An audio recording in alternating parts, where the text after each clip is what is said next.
Good morning everyone. ಎಲ್ಲರೂ ಲಾಕ್ಡೌನ್ನಲ್ಲಿ ಮನೆಯಲ್ಲಿ ಸೇಫಾಗಿದ್ದೀರಾ ಅಂತ ಭಾವಿಸ್ತೀನಿ. ಮನೆಯಲ್ಲಿ ಸೇಫಾಗಿರೋ ಜೊತೆಯಲ್ಲಿ ಈ ಸಮಯವನ್ನು ಕಲಿಕೆಗಾಗಿ ಸದುಪಯೋಗ ಪಡಿಸ್ಕೊಳ್ಳಿ. ಸೊ ಈಗ ನಿಮಗೆ ಸಾಕಷ್ಟು ಸಮಯ ಇದೆ ಕಲಿಯೋದಕ್ಕೆ. ಎಲ್ಲರ ಹತ್ರ ಆಲ್ಮೋಸ್ಟ್ ಆಲ್ ಸ್ಮಾರ್ಟ್ಫೋನ್ ಇದೆ, ಹಾಗೆ ನೆಟ್ ಕೂಡ ಇದೆ. ಪ್ರತಿದಿನ 1.5 GB ನೆಟ್ನ ನೀವು ಏನೇನೋ ಕೆಲಸಕ್ಕೆಲ್ಲ ಬಳಸಿ ಹಾಳು ಮಾಡ್ತಾಯಿದ್ದೀರಲ್ವ.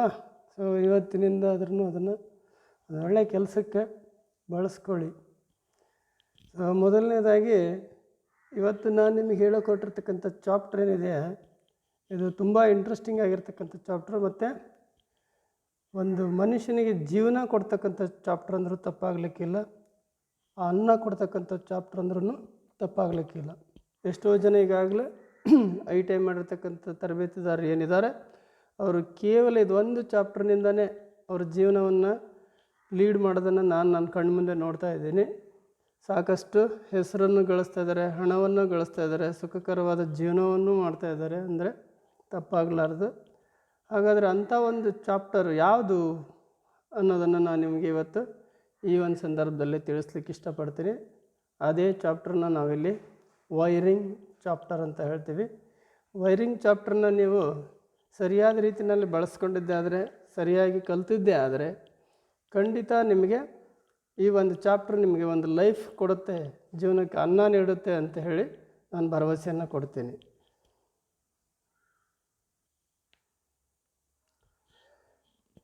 ಹಾಗಾಗಿ ಈ ಚಾಪ್ಟರ್ನ ನಾವು ಒಂದು ಉದ್ಯೋಗದಾತ ಚಾಪ್ಟರ್ ಅಂತಲೇ ಹೇಳ್ಬೋದು. ಖಂಡಿತ ನಿಮಗೆ ಇದರಿಂದ ಒಂದು ಒಳ್ಳೆಯ ಉದ್ಯೋಗ ಅವಕಾಶ ಇದೆ. ಸಾಕಷ್ಟು ಜನ ಹೌಸ್ ವೈರಿಂಗ್ ಮಾಡಿಕೊಂಡೇ ಜೀವನವನ್ನು ಸಾಗಿಸ್ತಾ ಇರೋದನ್ನು ನಾವು ಪ್ರತಿನಿತ್ಯ ನಮ್ಮ ಸುತ್ತಮುತ್ತಲಲ್ಲೇ ನೋಡ್ತಾ ಇದ್ದೀವಿ. ಹಾಗಾದರೆ ಈ ಒಂದು ಚಾಪ್ಟರ್ನ ನೀವು ಕೂಡ ಅತ್ಯಂತ ಜಾಗರೂಕತೆಯಿಂದ ಸ್ಟಡಿ ಮಾಡಿರಿ, ಇಂಟ್ರೆಸ್ಟಿಂದ ಸ್ಟಡಿ ಮಾಡಿ, ಇದರಲ್ಲಿ ಜಾಸ್ತಿ ಭಾಗವಹಿಸಿ, ಇನ್ವಾಲ್ವ್ಮೆಂಟ್ ತೋರಿಸಿ. ಹಾಗೆ ಥಿಯರಿ ಜೊತೆಯಲ್ಲಿ ಪ್ರಾಕ್ಟಿಕಲ್ನು ಕೂಡ ನೀವು ಅಷ್ಟೇ ಅಚ್ಚುಕಟ್ಟಾಗಿ ಮಾಡೋದನ್ನು ಕಲಿಬೇಕಾಗತ್ತೆ. ಸ್ಕಿಲ್ ಅನ್ನೋದು ವೆರಿ ಇಂಪಾರ್ಟೆಂಟು. ಸೊ ಯಾವುದೇ ಒಂದು ದೇಶ ಅಭಿವೃದ್ಧಿ ಆಗಬೇಕು ಅಂದರೆ ಇವತ್ತು ಆ ದೇಶದಲ್ಲಿರ್ತಕ್ಕಂಥ ಸ್ಕಿಲ್ಡ್ ಪರ್ಸನ್ನಿಂದ ಮಾತ್ರ ಸಾಧ್ಯ ಅಂತ ಹೇಳ್ತೀವಿ. ಪ್ರತಿಯೊಂದು ಕಾಲೇಜ್ನಲ್ಲಿ ಇವಾಗ ಫ್ರಂಟ್ ಡೋರ್ ಹತ್ರನೇ ಹಾಕ್ತಾರೆ, wealth of A nation is skill of it's people ಅಂತ. ಅಂದರೆ ಒಂದು ದೇಶ ಏನಾದರೂ ಸಂಪದ್ಭರಿತವಾಗಿರಬೇಕು ಅಂತ ಹೇಳಿದ್ರೆ ಅಲ್ಲಿರ್ತಕ್ಕಂಥ ಆ ಒಂದು ಕೌಶಲ್ಯಭರಿತ ಜನಗಳಿಂದ ಮಾತ್ರ ಸಾಧ್ಯ ಅಂತ ಹೇಳ್ತೀವಿ. ಹಾಗಾಗಿ ನೀವು ಒಬ್ಬ ಒಳ್ಳೆಯ ಕೌಶಲ್ಯಭರಿತರಾಗಿ ಮುಂದಿನ ಜೀವನವನ್ನು ಅಚ್ಚುಕಟ್ಟಾಗಿ ನಡೆಸ್ತಕ್ಕಂಥ ದಾರಿಯಲ್ಲಿ ಹೋಗಬೇಕು ಅಂತ ಹೇಳಿದ್ರೆ ಇಂಥ ಒಂದು ಚಾಪ್ಟರ್ಗಳನ್ನು ತುಂಬ ಅಚ್ಚುಕಟ್ಟಾಗಿ ನೀವು ಕೇಳಬೇಕಾಗತ್ತೆ, ಪ್ರಾಕ್ಟಿಕಲ್ಗಳನ್ನು ಮಾಡಬೇಕಾಗತ್ತೆ, ಹೆಚ್ಚು ಸ್ಕಿಲ್ ನಾಲೆಡ್ಜನ್ನು ಬೆಳೆಸ್ಕೊಳ್ಬೇಕಾಗತ್ತೆ. ಮುಂದೆ ನೋಡೋಣ. ಮೊದಲನೇದಾಗಿ ವೈರಿಂಗ್ ಅಂದರೆ ಏನು, ವಾಟ್ ಈಸ್ ವೈರಿಂಗ್ ಅಂತ ಹೇಳ್ತೀವಿ. So electrical wiring is A most general term meaning of conductors, components and accessories to carry electric power from the source to the place of load. ಹಾಗಾದರೆ wiring ಅಂದರೆ ಏನಿಲ್ಲಿ? So ನಾವು ಮನೆಯಲ್ಲಿ ಈಗ already ನಮ್ಮ ಮನೆಯಲ್ಲೋ, ಕಾಲೇಜ್ನಲ್ಲೋ, ನಮ್ಮ ಸುತ್ತಮುತ್ತಲದಲ್ಲೋ, ಆಫೀಸ್ಗಳಲ್ಲಿ ನೋಡಿರ್ತೀವಿ. ಪ್ರತಿಯೊಂದು ಎಲೆಕ್ಟ್ರಿಕಲ್ ಆ್ಯಂಡ್ ಎಲೆಕ್ಟ್ರಾನಿಕ್ಸ್ ಅಕ್ಸೆಸರೀಸ್ಗಳಿಗೆ ಎಲೆಕ್ಟ್ರಿಕಲ್ ಎನರ್ಜಿ ಅಥವಾ ಎಲೆಕ್ಟ್ರಿಕಲ್ ಪವರನ್ನು ಹೇಗೆ ಪ್ರೊವೈಡ್ ಮಾಡಿದ್ದಾರೆ, ಹೇಗೆ ಎಲೆಕ್ಟ್ರಿಫಿಕೇಷನ್ ಮಾಡಿದ್ದಾರೆ ಅನ್ನೋದನ್ನು ನೀವು ನೋಡ್ತಾ ಇದ್ದೀರಿ. ಸೊ ನಿಮ್ಮ ಮನೆಯಲ್ಲೇ ಉದಾಹರಣೆ ತೊಗೊಂಡ್ರೆ, ನೀವು ಈಗ ಮೊಬೈಲ್ ಚಾರ್ಜ್ಗೆ ಹಾಕ್ತೀರಾ, ಎಲ್ಲಿ ಹಾಕ್ತೀರಿ, ಹೇಗೆ ಹಾಕ್ತೀರಿ? ಒಂದು ಎಲೆಕ್ಟ್ರಿಕ್ ಐರನನ್ನು ಬಳಸ್ತೀರಾ, ಹೇಗೆ ಬಳಸ್ತೀರಾ? ಒಂದು ಎಲೆಕ್ಟ್ರಿಕ್ ಹೀಟ್ರ ಬಳಸ್ತೀರಿ, ಹೇಗೆ ಬಳಸ್ತಿದ್ದೀರಿ? ಒಂದು ಟ್ಯೂಬ್ ಲೈಟು, ಒಂದು ಲ್ಯಾಂಪು, ಒಂದು ಫ್ಯಾನು, ಎಲ್ಲವನ್ನೂ ಕೂಡ ಅಚ್ಚುಕಟ್ಟಾದ ರೀತಿಯಲ್ಲಿ ಎಲೆಕ್ಟ್ರಿಫಿಕೇಷನ್ ಮಾಡಿದ್ದೀರ. ಅಲ್ಲಿ ಅತಿ ಮುಖ್ಯವಾಗಿ ಪಾತ್ರ ವಹಿಸ್ತಕ್ಕಂಥದ್ದು ಯಾವುದು ಅಂತ ಹೇಳಿದ್ರೆ, ಈ ಎಲೆಕ್ಟ್ರಿಸಿಟಿ ಅಥವಾ ಎಲೆಕ್ಟ್ರಿಕಲ್ ಎನರ್ಜಿನನ್ನು ಕ್ಯಾರಿ ಮಾಡ್ತಕ್ಕಂಥ ಕಂಡಕ್ಟರ್ಗಳು ಅಥವಾ ವೈರ್ಗಳು ಅಂತ ಏನು ಹೇಳ್ತೀವಿ, ಆ ವೈರ್ಗಳು ಅಥವಾ ಕಂಡಕ್ಟರ್ಗಳು ಇಲ್ಲಿ ಬಹುಮುಖ್ಯವಾದ ಪಾತ್ರವನ್ನು ವಹಿಸ್ತಾ ಇದ್ದಾವೆ. ಸೊ ಅಂಥ ಒಂದು ಕಂಡಕ್ಟರ್ನ ಬಳಸ್ಕೊಂಡು ಎಲೆಕ್ಟ್ರಿಕಲ್ ಎನರ್ಜಿನನ್ನು ಒಂದು ಪ್ಲೇಸ್ನಿಂದ ಇನ್ನೊಂದು ಪ್ಲೇಸಿಗೆ ಅಥವಾ ಸೌರ್ಸ್ನಿಂದ ಆ ಒಂದು ಎಲೆಕ್ಟ್ರಿಕಲ್ ಆಕ್ಸೆಸರೀಸ್ಗೆ ನಾವು ಎಲೆಕ್ಟ್ರಿಫಿಕೇಷನ್ನ ಮಾಡ್ತೀವಿ. ವೈರ್ ಮುಖಾಂತರ ಅಥವಾ ಕಂಡಕ್ಟರ್ ಮುಖಾಂತರ ಎಲೆಕ್ಟ್ರಿಕಲ್ ಎನರ್ಜಿನನ್ನು ಕ್ಯಾರಿ ಮಾಡ್ತೀವಿ. ಸೊ ಇಲ್ಲಿ ಬಹುಮುಖ್ಯವಾಗಿರ್ತಕ್ಕಂಥದ್ದು ಅಂತ ಹೇಳಿದ್ರೆ ಕಂಡಕ್ಟರ್ಸ್ ಅಂತ ಹೇಳ್ತೀವಿ. So there are 3 best conductors which can be used for conducting electrical energy ಅಂತ ಹೇಳ್ತೀವಿ. ಸೊ ಇಲ್ಲಿ ಎಲೆಕ್ಟ್ರಿಕಲ್ ಎನರ್ಜಿನನ್ನು ಕಂಡಕ್ಟ್ ಮಾಡೋದು ಅಥವಾ ಪ್ರೊವೈಡ್ ಮಾಡೋದಕ್ಕೆ ನಾವೇನು ಮಾಡ್ತೀವಿ, ಕಂಡಕ್ಟರ್ಸ್ಗಳನ್ನು ಬಳಸ್ತೀವಿ. ಅದರಲ್ಲೂ ಕೂಡ 3 ಬೆಸ್ಟ್ ಕಂಡಕ್ಟರ್ಸನ್ನು ನಾವಿಲ್ಲಿ ಬಳಸ್ತೀವಿ. ಯಾವುದು ಆ 3 ಬೆಸ್ಟ್ ಕಂಡಕ್ಟರ್ಸ್ ಅನ್ನೋದನ್ನು ನೋಡೋಣ. ಸೊ ಇಲ್ಲಿ ಆ 3 ಬೆಸ್ಟ್ ಕಂಡಕ್ಟರ್ಸನ್ನು ನೋಡೋಕೆ ಹೋದರೆ ಟೈಪ್ಸ್ ಆಫ್ ಕಂಡಕ್ಟರ್ಸ್, ಮೊದಲನೇದಾಗಿ ಕಾಪರ್ ಕಂಡಕ್ಟರ್, ಎರಡನೇದಾಗಿ ಅಲ್ಯೂಮಿನಿಯಂ ಕಂಡಕ್ಟರ್, ಮೂರನೇದಾಗಿ ಐರನ್ ಆ್ಯಂಡ್ ಸ್ಟೀಲ್ ಕಂಡಕ್ಟರ್ ಅಂತ ಹೇಳ್ತೀವಿ. ಸೊ ಈ 3 ಕಂಡಕ್ಟರ್ನ ನಾವು ಎಲೆಕ್ಟ್ರಿಫಿಕೇಷನ್ ವರ್ಕಿಗೆ ಅಥವಾ ಎಲೆಕ್ಟ್ರಿಕಲ್ ಎನರ್ಜಿನನ್ನು ಒಂದು ಪ್ಲೇಸಿಂದ ಇನ್ನೊಂದು ಪ್ಲೇಸಿಗೆ ಕ್ಯಾರಿ ಮಾಡೋದಕ್ಕೆ ಬಳಸ್ತಕ್ಕಂಥ ಮೇಯ್ನ್ 3 ಕಂಡಕ್ಟರ್ಸ್ ಅಂತ ಹೇಳ್ತೀವಿ. ಮೊದಲನೇದಾಗಿ ನೋಡೋದಾದರೆ copper. It has a best conducting material. So compare to others it has a best conducting material ಅಂತ ಹೇಳ್ತೀವಿ. So can make thin sheets and wires. ಈ ಕಾಪರ್ನಲ್ಲಿ ನಾವೇನು ಮಾಡ್ಬೋದು ಅಂತ ಹೇಳಿದ್ರೆ ನಾವು ಥಿನ್ ಸೀಡ್ಸ್ಗಳನ್ನು ಮಾಡ್ಬೋದು, ಹಾಗೆ ಥಿನ್ ವೈರ್ಗಳನ್ನು ಕೂಡ ನಾವು ಇದರಲ್ಲಿ ಮಾಡ್ಬೋದು ಅಂತ ಹೇಳ್ತೀವಿ. Have high resistance to atmospheric corrosions ಅಂತ ಹೇಳ್ತೀವಿ. ಸೊ ಇಲ್ಲಿ high resistance to atmospheric corrosions. ಸಾಮಾನ್ಯ ನಿಮಗೆಲ್ಲ ಗೊತ್ತಿದೆ, ಕಾಪರು ಅಷ್ಟು ಸುಲಭವಾಗಿ ಕರೋಷನ್ ಆಗೋದಿಲ್ಲ, ರಸ್ಟ್ ಆಗೋದಿಲ್ಲ ಅಂತ. ಸೊ ಇದಕ್ಕೆ ಒಂದು ಹೈ ರೆಸಿಸ್ಟೆನ್ಸ್ ಟು ಅಟ್ಮಾಸ್ಫರಿಕ್ ಕರೋಷನ್ಸ್ ಇದೆ ಅಂತ ಹೇಳ್ತೀವಿ. ಹಾಗೆ ಡ್ಯೂರೇಬಲ್ ಆ್ಯಂಡ್ ಎಕನಾಮಿಕಲ್ ಅಂತ ಹೇಳ್ತೀವಿ. ಡ್ಯೂರೇಬಲ್ ಅಂತ ಹೇಳಿದ್ರೆ ಹೆಚ್ಚು ಕಾಲ ಬಾಳಿಕೆ ಬರ್ತಕ್ಕಂಥದ್ದು. ಹಾಗೆಯೇ ಎಕನಾಮಿಕಲ್, ಇದು ಕಾಪರ್ ಹೆಚ್ಚಾಗಿ ಸಿಗ್ತಾ ಇದೆ, ಹಾಗಾಗಿ ಇದು ಮಾರ್ಕೆಟಲ್ಲಿ ಅವೈಲಬಿಲಿಟಿ ಕೂಡ ಒಂದು ತಕ್ಕ ರೇಟ್ನಲ್ಲಿ, ಒಂದು ಅವೈಲೇಬಲ್ ರೇಟ್ನಲ್ಲಿ, ಎಲ್ಲರ ಕೈಗೆ ಎಟಕ್ತಕ್ಕಂಥ ರೇಟ್ನಲ್ಲಿ ಸಿಗ್ತದೆ ಅಂತಲೇ ಹೇಳ್ಬೋದು. ಹಾಗೆ ಅಲ್ಯೂಮಿನಿಯಂ ಕಂಡಕ್ಟರ್ ನೋಡೋದಾದರೆ it is also good conducting material. ಇದು ಕೂಡ ಕಾಪರ್ ಥರನೇ ಒಂದು ಗುಡ್ ಕಂಡಕ್ಟಿಂಗ್ ಮೆಟೀರಿಯಲ್ ಆಗಿದೆ. Light in weight. ಸೊ ನೀವು ಕಂಪೇರ್ ಮಾಡ್ಬೋದು, ಒಂದು copper wire same length of ಕಾಯಿಲನ್ನು ಕೈಯಲ್ಲಿ ಹಿಡ್ಕೊಳ್ಳಿ, ಇನ್ನೊಂದು ಅಲ್ಯೂಮಿನಿಯಂ ಸೇಮ್ ಲೆಂತ್ ಆಫ್ ಕಾಯಿಲನ್ನು ಕೈಯಲ್ಲಿ ಹಿಡ್ಕೊಂಡು ನೋಡಿ. ಸೊ ನಿಮಗೆ ಕಾಪರ್ ವೈರ್ ವೆಯ್ಟ್ ಇರೋದು, ಅಲ್ಯೂಮಿನಿಯಂ ವೈರು ಲೈಟ್ ವೆಯ್ಟ್ ಇರೋದನ್ನು ನೀವು ಗಮನಿಸ್ಬೋದು. ಹಾಗೆಯೇ difficult to make thin wires and sheets. ಕಾಪರ್ನ ರೀತಿಯಲ್ಲಿ ಅಲ್ಯೂಮಿನಿಯಂನಲ್ಲಿ ಥಿನ್ ಸೀಡ್ಸ್ ಆಗಲಿ ಅಥವಾ ಥಿನ್ ವೈರ್ಸ್ನಲ್ಲಿ ಮಾಡೋದು ಡಿಫಿಕಲ್ಟಿ ಆಗುತ್ತೆ ಅಂತ ಹೇಳ್ತೀವಿ. ಹಾಗೆ ಚೀಪರ್ ದ್ಯಾನ್ ಕಾಪರ್. ನಾವು ಕಾಪರ್ ಕಂಡಕ್ಟರ್ ಮಾರ್ಕೆಟಲ್ಲಿರ್ತಕ್ಕಂಥ ಪ್ರೈಸನ್ನು ಕಾಪರ್ ಕಂಡಕ್ಟರ್ಗಿರ್ತಕ್ಕಂಥ ರೇಟನ್ನು ನಾವು ಕಂಪೇರ್ ಮಾಡಿದರೆ ಅಲ್ಯೂಮಿನಿಯಂ ಕಂಡಕ್ಟರ್ ಅದಕ್ಕಿಂತ ಚೀಪಲ್ಲಿ ಸಿಗುತ್ತೆ, ಕಡಿಮೆ ದರದಲ್ಲೇ ಸಿಗುತ್ತೆ ಅಂತ ಹೇಳ್ತೀವಿ. ಹಾಗೆ less durable than copper. So ಇದನ್ನು ಕಾಪರಿಗೆ ಕಂಪೇರ್ ಮಾಡೋದಾದರೆ ಇದರ ಒಂದು ಬಾಳಿಕೆ ಕಡಿಮೆ ಇದೆ ಅಂತಲೇ ನಾವಿಲ್ಲಿ ಹೇಳ್ಬೋದು.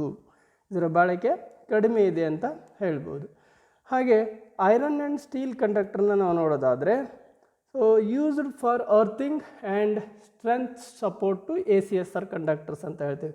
ನೀವು ಈಗಾಗಲೇ ಅರ್ಥಿಂಗ್ ವೈರ್ ಅಂತೇಳಿ ನೋಡ್ತೀರಿ. ಸಾಮಾನ್ಯವಾಗಿ ಗ್ಯಾಲ್ವನೈಸ್ಡ್ ಐರನ್, ಅದು ಕೂಡ ಐರನ್ನಲ್ಲಿ ಒಂದು ಕ್ಯಾಟಗರಿ ಇರೋದ್ರಿಂದ ಗ್ಯಾಲ್ವನೈಸ್ಡ್ ಐರನ್ನನ್ನು ನಾವು ಹೆಚ್ಚಾಗಿ ಬಳಸ್ತೀವಿ.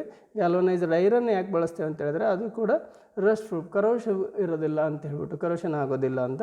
ಸೊ ಅಂಥ ಒಂದು ಗ್ಯಾಲ್ವನೈಸ್ಡ್ ಐರನ್ನನ್ನು ನಾವಿಲ್ಲಿ ಅರ್ಥಿಂಗ್ ವೈರ್ ಆಗಿ ಬಳಸ್ತೀವಿ. ಹಾಗೆಯೇ ಒಂದು ಸ್ಟೀಲ್ ಕಂಡಕ್ಟರ್ ಅಂತ ಏನು ಬರ್ತದೆ ಅದನ್ನು strength and support to ACSR conductor. ಸಾಮಾನ್ಯವಾಗಿ ನೀವು ಎಲೆಕ್ಟ್ರಿಕಲ್ ಟ್ರಾನ್ಸ್ಮಿಷನ್ ಲೈನ್ಗಳನ್ನು ನೋಡಿದಿರಿ, ದೊಡ್ಡ ದೊಡ್ಡ ಲೈನ್ಗಳನ್ನು. ಅಲ್ಲಿ ಯಾವ ರೀತಿಯ ಒಂದು ಕಂಡಕ್ಟರ್ನ ಬಳಸ್ತಾರೆ, ಅಲ್ಯೂಮಿನಿಯಂ ಕಂಡಕ್ಟರ್, ACSR ಅಂತ ಹೇಳ್ತೀವಿ, ACSR ಕಂಡಕ್ಟರ್. ಆ ACSR ಕಂಡಕ್ಟರ್ನಲ್ಲಿ ಆ ಅಲ್ಯೂಮಿನಿಯಂಗೆ ಮೆಕ್ಯಾನಿಕಲ್ ಸ್ಟ್ರೆಂತ್ ಕಡಿಮೆ ಇರೋದ್ರಿಂದ ಈ ಸ್ಟೀಲ್ ಅಥವಾ ಐರನ್ ಅಂತ ಏನು ಬಳಸ್ತೇವೆ ಅದನ್ನು ಮಧ್ಯದೊಳಗಡೆಗೆ ಒಂದು ಮೆಕ್ಯಾನಿಕಲ್ ಸ್ಟ್ರೆಂತ್ ಒಂದು ಸಪೋರ್ಟ್ಗಾಗಿ ಆ ಕಂಡಕ್ಟರ್ನ ಹಾಕ್ತೀವಿ. ಸೊ ಹಾಗಾಗಿ ಈ 3 ಕಂಡಕ್ಟರ್ಗಳು ನಮ್ಮ ಎಲೆಕ್ಟ್ರಿಫಿಕೇಷನ್ ವರ್ಕಲ್ಲಿ, ಅಂದರೆ ಎಲೆಕ್ಟ್ರಿಕಲ್ ವೈರಿಂಗ್ ಅಥವಾ ಎಲೆಕ್ಟ್ರಿಕಲ್ ಎನರ್ಜಿನನ್ನು ಒಂದು ಪ್ಲೇಸಿಂದ ಇನ್ನೊಂದು ಪ್ಲೇಸ್ಗೆ ಟ್ರಾನ್ಸ್ಮಿಟ್ ಮಾಡ್ತಕ್ಕಂಥದ್ದು ಅಥವಾ ಸೋರ್ಸ್ನಿಂದ ಒಂದು ಆಕ್ಸೆಸರೀಸ್ಗೆ ಸಪ್ಲೈನನ್ನು ಪ್ರೊವೈಡ್ ಮಾಡ್ತಕ್ಕಂಥ ಕೆಲಸದಲ್ಲಿ ಈ 3 ಕಂಡಕ್ಟರ್ಗಳ ಪಾತ್ರ ಬಹಳ ಮುಖ್ಯವಾಗಿದೆ. ಇನ್ನು ಸೆಲೆಕ್ಷನ್ ಆಫ್ ಕೇಬಲ್ಸ್. ಸಾಮಾನ್ಯವಾಗಿ ನಾವು ಯಾವ ಥರದ ವೈರಿಂಗ್ ಮಾಡ್ತಾಯಿದ್ದೀವಿ, ಯಾವ ಜಾಗದಲ್ಲಿ ವೈರಿಂಗ್ ಮಾಡ್ತಾಯಿದ್ದೀವಿ, ಈ ಎಲ್ಲ ಒಂದು ಇದನ್ನು ಪಾಯಿಂಟ್ಸ್ಗಳನ್ನು ಮೈಂಡಲ್ಲಿ ಇಟ್ಕೊಂಡು ನಾವು ಒಂದು ಕೇಬಲನ್ನು ಸೆಲೆಕ್ಟ್ ಮಾಡಬೇಕಾಗುತ್ತೆ. ಹಾಗಾದರೆ ಏನೆಲ್ಲ ಪಾಯಿಂಟ್ಗಳನ್ನು ನಾವಿಲ್ಲಿ ಮೈಂಡಲ್ಲಿ ಇಟ್ಕೋಬೇಕಾಗುತ್ತೆ ಅಂತ ನೋಡೋದಾದರೆ, ಮೊದಲನೇದಾಗಿ ಟೈಪ್ಸ್ ಆಫ್ ಕಂಡಕ್ಟರ್. ಸೊ ಈ ಯಾವ ಟೈಪ್ನ ಕಂಡಕ್ಟರ್ನ ನಾನು ಆ ಒಂದು ಜಾಗದಲ್ಲಿ ಬಳಸಿದರೆ ಸರಿ ಅಂಥೇಳಿ. ಹಾಗೆಯೇ ಟೈಪ್ಸ್ ಆಫ್ ಪ್ರೊಟೆಕ್ಷನ್. ಸೊ ಅಲ್ಲಿ ಎಷ್ಟು ಮಟ್ಟಿಗೆ ಪ್ರೊಟೆಕ್ಷನ್ ಇರಬೇಕು, ಆ ಒಂದು ಪ್ರೊಟೆಕ್ಷನ್ ಯಾವ ಮಟ್ಟದಲ್ಲಿ ಇರಬೇಕು ಅನ್ನೋದನ್ನು ನಾವಿಲ್ಲಿ ನೋಡಬೇಕಾಗತ್ತೆ. ಅದು ಮೆಕ್ಯಾನಿಕಲ್ ಪ್ರೊಟೆಕ್ಷನ್ ಇರ್ಬೋದು. ಸೊ ಹೀಗೆ ಮತ್ತೊಂದು ಟೈಪ್ ಆಫ್ ಇನ್ಸುಲೇಷನ್. ಸೊ ನಾನು ವೈರಿಂಗ್ ಮಾಡ್ತಕ್ಕಂಥ ಅಥವಾ ಎಲೆಕ್ಟ್ರಿಫಿಕೇಷನ್ ಮಾಡ್ತಕ್ಕಂಥ ಜಾಗದಲ್ಲಿ ಯಾವ ಕ್ಯಾಟಗರಿಯ ಇನ್ಸುಲೇಷನ್ ಆಫ್ ವೈರನ್ನು ನಾವು ಬಳಸಿದರೆ ಸರಿ ಅಂತಕ್ಕಂಥದ್ದನ್ನು ನಾನಿಲ್ಲಿ ಸೆಲೆಕ್ಷನ್ ಆಫ್ ಕೇಬಲ್ಸಲ್ಲಿ ಗಮನಿಸಬೇಕಾಗತ್ತೆ. ಹಾಗೆ ಆ್ಯಂಬಿಯಂಟ್ ಟೆಂಪ್ರೇಚರ್ ಅಂತ ಹೇಳ್ತೀವಿ. ಆ್ಯಂಬಿಯಂಟ್ ಟೆಂಪ್ರೇಚರ್ ಅಂತಂದರೆ ಸೊ ಆ ಜಾಗ ಎಲ್ಲಿದೆ, ಎಷ್ಟು ಅಲ್ಲಿ ಆ ಒಂದು ಕಂಡಕ್ಟರ್ ಎಷ್ಟು ಹೀಟ್ ಆಗ್ತಕ್ಕಂಥ ಸಾಧ್ಯತೆಗಳಿದೆ. ಸೊ ಈ ಒಂದು ಕಂಡಕ್ಟರ್ ನನಗೆ ಅಲ್ಲಿ ಸರಿ ಆಗುತ್ತಾ, ಈ ಒಂದು ಕೇಬಲ್ ಅಲ್ಲಿಗೆ ಸರಿ ಹೊಂದುತ್ತಾ ಅಂತಕ್ಕಂಥ ಪಾಯಿಂಟನ್ನು ಕೂಡ ನಾವಿಲ್ಲಿ ಗಮನಿಸಬೇಕಾಗತ್ತೆ. ಹಾಗೆಯೇ ಕೇಬಲ್ ರನ್ ಇನ್ ಅಂತ ಹೇಳ್ತೀವಿ. ಯಾವ ಜಾಗದಲ್ಲಿ ಎಲ್ಲೋ ಒಂದು ಕಡೆ ಟನಲಲ್ಲಿ ಹೋಗೋದಿರುತ್ತೆ, ಅಂಡರ್ಗ್ರೌಂಡಲ್ಲಿ ಹೋಗೋದಿರುತ್ತೆ, ಹೀಗೆ ಎಲ್ಲೆಲ್ಲ ಕೇಬಲ್ ರನ್ ಆಗುತ್ತೆ ಅನ್ನೋದನ್ನು ಕೂಡ ನಾವಿಲ್ಲಿ ಗಮನದಲ್ಲಿ ಇಟ್ಕೋಬೇಕಾಗತ್ತೆ ಕೇಬಲ್ ಸೆಲೆಕ್ಷನ್ನಲ್ಲಿ. ಹಾಗೆ number of cables in the bunches. ಆ ಒಂದು ಪರ್ಟಿಕ್ಯುಲರ್ ಜಾಗದಲ್ಲಿ ಎಷ್ಟು ಕೇಬಲ್ಗಳು ಹೋಗಬೇಕಾಗತ್ತೆ, ಎಷ್ಟು ಕೇಬಲ್ಗಳು ರನ್ ಮಾಡಬೇಕಾಗತ್ತೆ, ಅಲ್ಲಿ ಎಷ್ಟು ಕೇಬಲ್ಗಳನ್ನು ಎಳಿಬೇಕಾಗತ್ತೆ ಅನ್ನೋದನ್ನು ಕೂಡ ನಾವಿಲ್ಲಿ ಗಮನಿಸಿ ಯಾವ ಕೇಬಲ್ ಆ ಜಾಗಕ್ಕೆ ಸೂಟ್ ಆಗುತ್ತೆ ಅನ್ನೋದನ್ನು ನೋಡಬೇಕಾಗತ್ತೆ. ಹಾಗೆ ಸಿಂಗಲ್ ಆರ್ 3 ಫೇಸ್ ನಾನು ಮಾಡ್ತಕ್ಕಂಥ ಒಂದು ಎಲೆಕ್ಟ್ರಿಫಿಕೇಷನ್ ಅಥವಾ ವೈರಿಂಗ್ ವರ್ಕ್ ಅನ್ನೋದು ಅದು ಸಿಂಗಲ್ ಫೇಸ್ ಇದೆಯಾ ಅಥವಾ 3 ಫೇಸ್ ಇದೆಯಾ ಅನ್ನೋದನ್ನು ಕೂಡ ನಾವಿಲ್ಲಿ ಗಮನಿಸಬೇಕಾಗತ್ತೆ. ನೆಕ್ಸ್ಟ್ ಇಲ್ಲಿ comparison between solid and standard conductors ಅಂತ ಹೇಳ್ತೀವಿ. Comparison between solid and standard conductors ಅಂತೇಳಿ. ಮೊದಲನೇದಾಗಿ ಇಲ್ಲಿ ಸಾಲಿಡ್ ಕಂಡಕ್ಟರ್ಸ್, ಹಾಗೆಯೇ ಸೆಕೆಂಡ್ ಒನ್ ಆಗಿ ಇಲ್ಲಿ ಸ್ಟ್ಯಾಂಡರ್ಡ್ ಕಂಡಕ್ಟರ್ ಇದೆ. ಈ ಎರಡೂ ಕಂಡಕ್ಟರ್ಗಳಿಗೆ ನಾವು ನೋಡೋದಾದರೆ, ಮೊದಲನೇದು ಸಾಲಿಡ್ ಕಂಡಕ್ಟರ್ ರಿಜಿಡ್ ಅಂತ ಹೇಳ್ತೀವಿ. ರಿಜಿಡ್ ಅಂತ ಹೇಳಿ ಅದು ನೋಡಿ ಈಗಲೇ ನಾನು ನಿಮಗೆ ತೋರಿಸ್ತಾ ಇದ್ದೀನಲ್ಲ ಈ ರೀತಿ, ಇದು ಒಂದು ಸಾಲಿಡ್ ಕಂಡಕ್ಟರ್, ಇದು ರಿಜಿಡ್ ಆಗಿರುತ್ತೆ ನೋಡಿ. ಹೀಗೆ ಬೆಂಡ್ ಮಾಡಿದರೆ ಈ ರೀತಿ ಬೆಂಡಿಂಗ್ ಇರುತ್ತೆ, ಹೌದಾ. ಅದೇ ನಾನು ಒಂದು ಸ್ಟ್ಯಾಂಡರ್ಡ್ ಕಂಡಕ್ಟರ್ನ ತೊಗೊಂಡ್ರೆ, ಇಲ್ಲಿ ತೋರಿಸ್ತಾ ಇದ್ದೀನಲ್ಲ ಇದು ಸ್ಟ್ಯಾಂಡರ್ಡ್ ಕಂಡಕ್ಟರ್ಸು. ಈ ಸ್ಟ್ಯಾಂಡರ್ಡ್ ಕಂಡಕ್ಟರ್ ನೋಡಿದರೆ ಫ್ಲೆಕ್ಸಿಬಲ್ ಅಂತ ಹೇಳ್ತೀವಿ. ಫ್ಲೆಕ್ಸಿಬಲ್ ಅಂದರೆ ನೋಡಿ ಹೇಗೆ ಇದು ಈ ರೀತಿ ನಿಂತಾಡುತ್ತೆ. ಬಟ್ ಇದೇ ಈ ಒಂದು ಸಾಲಿಡ್ ಕಂಡಕ್ಟರ್ ನೋಡಿ ಇದು ಹಾಗೆ ಸ್ಟ್ರೈಟ್ ಹಾಗೆ ಇದೆ ನೋಡಿ, ಇದು ಸ್ಟ್ರೈಟ್ ಹಾಗೆ ಇದೆ, ಹೀಗೆ ಇದೆ. ಬಟ್ ಇದು ನನಗೆ ಸ್ಟ್ರೈಟ್ ಹಾಗೆ ಹಿಡ್ಕೊಳ್ಳೋದಕ್ಕೆ ಬರೋದಿಲ್ಲ. ಇದು ಫ್ಲೆಕ್ಸಿಬಲ್ ಅಂತ ಹೇಳ್ತೀವಿ, ಇದನ್ನು ರಿಜಿಡ್ ಅಂತ ಹೇಳ್ತೀವಿ. ಅಂದರೆ ಗೊತ್ತಾಗುತ್ತೆ ನಿಮಗೆ ಈ ಒಂದು ಕಂಡಕ್ಟರ್ ನನಗೆ ಇಲ್ಲಿ ಯೂಸ್ ಆಗುತ್ತಾ ಇಲ್ವಾ, ಈ ಕಂಡಕ್ಟರ್ ಯೂಸ್ ಆಗುತ್ತಾ. ಹೀಗೆ ನಾನು ಇದನ್ನು ಏನು ಮಾಡ್ಬೋದು ಅಂತ ಹೇಳಿದ್ರೆ ಒಂದು ಚಾಯ್ಸ್ ಮಾಡ್ಬೋದು. ಸೊ ಅವೆರಡಕ್ಕೂ ಕಂಪೇರ್ ಮಾಡ್ಬೋದು, ಒಂದು ಸಾಲಿಡ್ ಕಂಡಕ್ಟರ್ ಮತ್ತು ಸ್ಟ್ರ್ಯಾಂಡೆಡ್ ಕಂಡಕ್ಟರ್ಸ್. ಇಲ್ಲಿ ಸ್ಟ್ರ್ಯಾಂಡೆಡ್ ಅಂತ ಮೀನ್ಸ್ ನಿಮ್ಗೆ ಅರ್ಥ ಆಗಲಿ, ಇಲ್ಲಿದೆ ಅಲ್ಲ ಇವೇ ಸ್ಟ್ರ್ಯಾಂಡ್ಸ್ಗಳು. ಇಲ್ಲಿ ನಂಬರ್ ಆಫ್ ಸ್ಟ್ರ್ಯಾಂಡ್ಸ್ಗಳು ಒಂದು ಸಿಂಗಲ್ ವೈರ್ನಲ್ಲಿ ನಂಬರ್ ಆಫ್ ಸ್ಟ್ರ್ಯಾಂಡ್ಸ್ಗಳನ್ನು ನೀವು ಇಲ್ಲಿ ಗಮನಿಸಬಹುದು. ಇದು ಹಾಗಲ್ಲ, ಇಲ್ಲಿ ಓನ್ಲಿ ಒನ್. ಇದು ಸಾಲಿಡ್ ಕಂಡಕ್ಟರ್ ಓನ್ಲಿ ಒನ್ ಇದೆ. ಹಾಗೆಯೇ ಲೆಸ್ ಮೆಕ್ಯಾನಿಕಲ್ ಸ್ಟ್ರೆಂತ್ ಅಂತ ಹೇಳ್ತೀನಿ. ಮೆಕ್ಯಾನಿಕಲ್ ಸ್ಟ್ರೆಂತ್ ಯಾಕೆ ಲೆಸ್ ಅಂತ ಹೇಳಿದ್ರೆ ನೋಡಿ, ಈಗಿದು ನಾನು ಒನ್ ಮೋರ್ ಟೈಮ್ ಹೀಗೆ ಹೀಗೆ ಹೀಗೆ ಹೀಗೆ ಮಾಡಿಬಿಟ್ರೆ ಇದು ಮುರಿದು ಹೋಗೋ ಸಾಧ್ಯತೆ ಉಂಟು. ನೋಡಿ ಈಗ ಮುರಿದು ಬಿಡುತ್ತೆ ಅಲ್ವಾ, ಇದು ಸೊ ಮುರಿದೋಯ್ತು. ಇದು ಮೆಕ್ಯಾನಿಕಲ್ ಸ್ಟ್ರೆಂತ್ ಅಲ್ಲ, ಬಟ್ ನಾನು ಈ ಮೋರ್ ಮೆಕ್ಯಾನಿಕಲ್ ಸ್ಟ್ರೆಂತ್ ಅಂತ ಹೇಳ್ತೀವಿ. ಸ್ಟ್ಯಾಂಡರ್ಡ್ ಕಂಡಕ್ಟರ್ಸ್ಗಳು ಮೋರ್ ಮೆಕ್ಯಾನಿಕಲ್ ಸ್ಟ್ರೆಂತ್, ಇದು ಅಷ್ಟು ಸುಲಭವಾಗಿ, ಇದು ನಂಬರ್ ಆಫ್ ಸ್ಟ್ರ್ಯಾಂಡ್ಸ್ಗಳು ಜಾಸ್ತಿ ಇರೋದ್ರಿಂದ, ಇದು ಫ್ಲೆಕ್ಸಿಬಲ್ ಇರೋದ್ರಿಂದ ಇದು ಅಷ್ಟು ಸುಲಭವಾಗಿ ಮುರಿಯುವಂಥದ್ದಲ್ಲ. ಹಾಗಾಗಿ ಇದಕ್ಕೊಂದು ಮೆಕ್ಯಾನಿಕಲ್ ಸ್ಟ್ರೆಂತು ಜಾಸ್ತಿ ಇದೆ ಅಂತಲೇ ಹೇಳ್ಬೋದಾಗುತ್ತೆ. Next available in square, round and flat shape. So ಸಾಮಾನ್ಯವಾಗಿ ಸಾಲಿಡ್ ಕಂಡಕ್ಟರ್ಗಳು ಬೇರೆ ಬೇರೆ ಶೇಪಲ್ಲಿ, ಅಂದರೆ ಸ್ಕ್ವೇರ್ ಶೇಪಲ್ಲಿ ಇರುತ್ತೆ, ರೌಂಡ್ ಶೇಪಲ್ಲಿ ಇರುತ್ತೆ, ಫ್ಲ್ಯಾಟ್ ಶೇಪಲ್ಲಿ ಸಿಗುತ್ತೆ. ಸೊ ನಮ್ಮ ಮೋಟಾರ್ ವೈಂಡಿಂಗ್ಗಳಲ್ಲಿ ಮತ್ತು ಟ್ರಾನ್ಸ್ಫಾರ್ಮರ್ ವೈಂಡಿಂಗ್ಗಳಲ್ಲಿ ಈ ಬೇರೆ ಬೇರೆ ಶೇಪ್ನ ಒಂದು ಕಂಡಕ್ಟರ್ಗಳನ್ನು, ಸಾಲಿಡ್ ಕಂಡಕ್ಟರ್ಗಳನ್ನು ನಾವು ಬಳಸ್ತೀವಿ. Available only in round shapes. But standard ಕಂಡಕ್ಟರ್ಸ್ಗಳಲ್ಲಿ ಏನಾಗುತ್ತೆ, ಕೇವಲ ರೌಂಡ್ ಇನ್ ಶೇಪಲ್ಲಿ ಮಾತ್ರ ಸಿಗುತ್ತೆ ಅಂತ ಹೇಳಿ. ಸಾಲಿಡ್ ಕಂಡಕ್ಟರ್ ಮಾತ್ರ ಬೇರೆ ಬೇರೆ ಶೇಪಲ್ಲಿದೆ. ಇದು ಸಾಲಿಡ್ ಕಂಡಕ್ಟರ್ನ ಹಾಗಾಗಿ ನಾವೇನು ಮಾಡ್ತೀವಿ ಗಮನಿಸ್ಬೋದು, ಇದನ್ನು used for bus bars and in winding purpose ಅಂತ ಹೇಳ್ತೀವಿ. ಬಸ್ ಬಾರಲ್ಲಿ ನಾವು ಅದನ್ನು ಬಳಸ್ತೀವಿ, ಅದನ್ನು ಹಾಗೆಯೇ ನಾವು ವೈಂಡಿಂಗ್ ಪರ್ಪಸ್ ಕೂಡ ಬಳಸ್ತೀವಿ ಅಂತ. Used for cables and wires ಅಂತ ಹೇಳ್ತೀವಿ. ನಮಗಿಲ್ಲಿ ಕೇಬಲ್ ಆ್ಯಂಡ್ ವೈರ್ ಅಂದರೆ ಗೊತ್ತಿದೆ ನಿಮಗೆ. ಕೇಬಲ್ ಅಂತ ಹೇಳಿದ್ರೆ ನಿಮ್ಮ ಐರನ್ ಬಾಕ್ಸು, ನಿಮ್ಮ ಮನೆಯಲ್ಲಿರ್ತಕ್ಕಂಥ ಎಲೆಕ್ಟ್ರಿಕಲ್ ಅಕ್ಸೆಸರೀಸ್ಗೆ 2 ಕೋರ್ ವೈರು 3 ಕೋರ್ ವೈರ್ ಅಂತ ಏನು ಹೇಳ್ತೀರಿ ಅದನ್ನು ಕೇಬಲ್ ಅಂತ ಹೇಳ್ತೀವಿ. ಇಲ್ಲಿ ವೈರ್ ಅಂತ ಹೇಳಿದ್ರೆ ದಿಸ್ ಈಸ್ ವೈರ್. ಸೊ ಇದೇ ವೈರು ಸಿಂಗಲ್. ಸೊ ಸಾಮಾನ್ಯವಾಗಿ ನೀವು ನೋಡಿದ್ದೀರಿ ಆ ಕೇಬಲ್ಗಳಲ್ಲಿ ಈ ರೀತಿ ಸ್ಟ್ಯಾಂಡರ್ಡ್ಸ್ ವೈರ್ಗಳನ್ನು ಬಳಸೋದನ್ನು, ವೈರ್ಗಳಲ್ಲಿ ಈ ರೀತಿ ಬಳಸೋದನ್ನು ನೋಡ್ತೀವಿ, ಸ್ಟ್ಯಾಂಡರ್ಡ್ ವೈರ್ಸ್ ಅಂತ ಹೇಳ್ತೀವಿ. ಸೊ ನೆಕ್ಸ್ಟ್ ನೋಡೋದಾದರೆ advantage of standard conductor over solid conductor ಅಂತ ಹೇಳ್ತೀವಿ. ಹಾಗಾದರೆ ಈ ಸಾಲಿಡ್ ಕಂಡಕ್ಟರ್ಗಿಂತ ಸ್ಟ್ಯಾಂಡರ್ಡ್ ಕಂಡಕ್ಟರ್ ಹೇಗೆ ಅಡ್ವಾಂಟೇಜ್ ಅನ್ನೋದಾದರೆ, as a standard conductors are more flexible and easily handled and laid ಅಂತ ಹೇಳ್ತೀವಿ.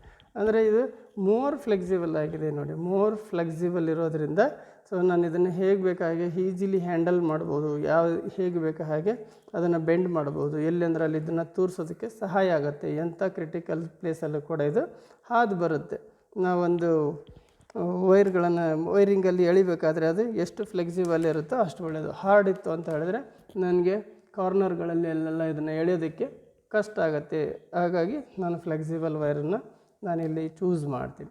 ಹಾಗೆ connection and joints of standard conductors are stronger and have a longer life ಅಂತ ಹೇಳ್ತೀವಿ. So compare to solid conductor compare ಮಾಡೋದಾದರೆ ಇದರ ಒಂದು ಜಾಯಿಂಟ್ಸ್ಗಳು ಏನು ಬರ್ತದೆ, ಈ ಜಾಯಿಂಟ್ಸ್ಗಳು ಸ್ಟ್ರಾಂಗರ್ ಆಗಿರುತ್ತೆ. ಈ ಜಾಯಿಂಟ್ಸ್ಗಳು ಸ್ಟ್ರಾಂಗರ್ ಆಗಿರುತ್ತೆ ಅಂತ ಹೇಳ್ತೀವಿ. ಈ ಸ್ಟ್ರಾಂಗರ್ ಅಂತ ಹಾಗೆಯೇ ಲಾಂಗ್ ಲೈಫ್ ಕೂಡ ಆ ಜಾಯಿಂಟ್ ಇರುತ್ತೆ ಅಂತ ಹೇಳ್ತೀವಿ. Next one, the insulation grip of standard conductor on wire is better compare to solid ಕಂಡಕ್ಟರ್ಗೆ ನೋಡೋದಾದರೆ ಇನ್ಸುಲೇಷನ್ ಗ್ರಿಪ್ ಏನಿರುತ್ತೆ ಈ ಸ್ಟ್ಯಾಂಡರ್ಡ್ ಕಂಡಕ್ಟರ್ ಮೇಲೆ ಚೆನ್ನಾಗಿರುತ್ತೆ, ಬೆಟರ್ ಇರುತ್ತೆ ಅಂತ ಹೇಳ್ತೀವಿ. ಹಾಗೆ better insulation properties and cooling than solid conductor.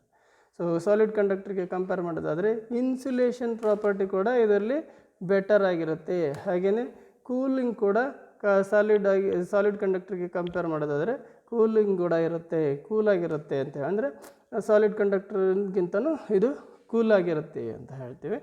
Next, for A given area of conductor per conductors per strands, the standard conductor carry more current than solid conductor. So carry of the electric current ಅನ್ನು ನಾವು ಗಮನಿಸೋದಾದರೆ standard conductors solid ಕಂಡಕ್ಟರ್ಗಿಂತ ಜಾಸ್ತಿ electric ಕರೆಂಟನ್ನು carry ಮಾಡುತ್ತೆ ಅಂತ ಹೇಳ್ಬೋದು. It is a very important point ಅಂತ ಕೂಡ ಹೇಳ್ಬೋದು. Next, electrical accessories. It is the base part.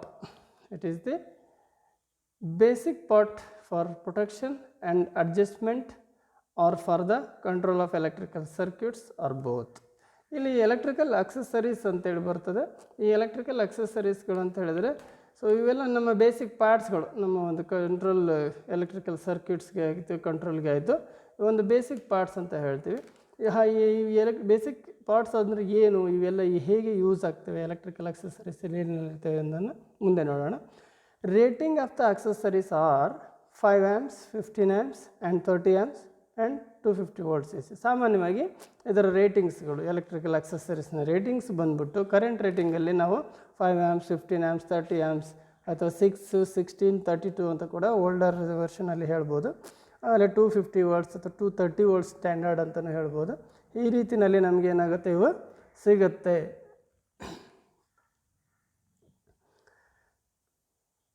The next, the basic parts of the accessories are, ಇಲ್ಲಿ ನಾವು ಅಕ್ಸೆಸರೀಸ್ನ ಬೇಸಿಕ್ ಪಾರ್ಟ್ಸ್ಗಳನ್ನು ನೋಡೋದಾದರೆ ಮೊದಲನೇದಾಗಿ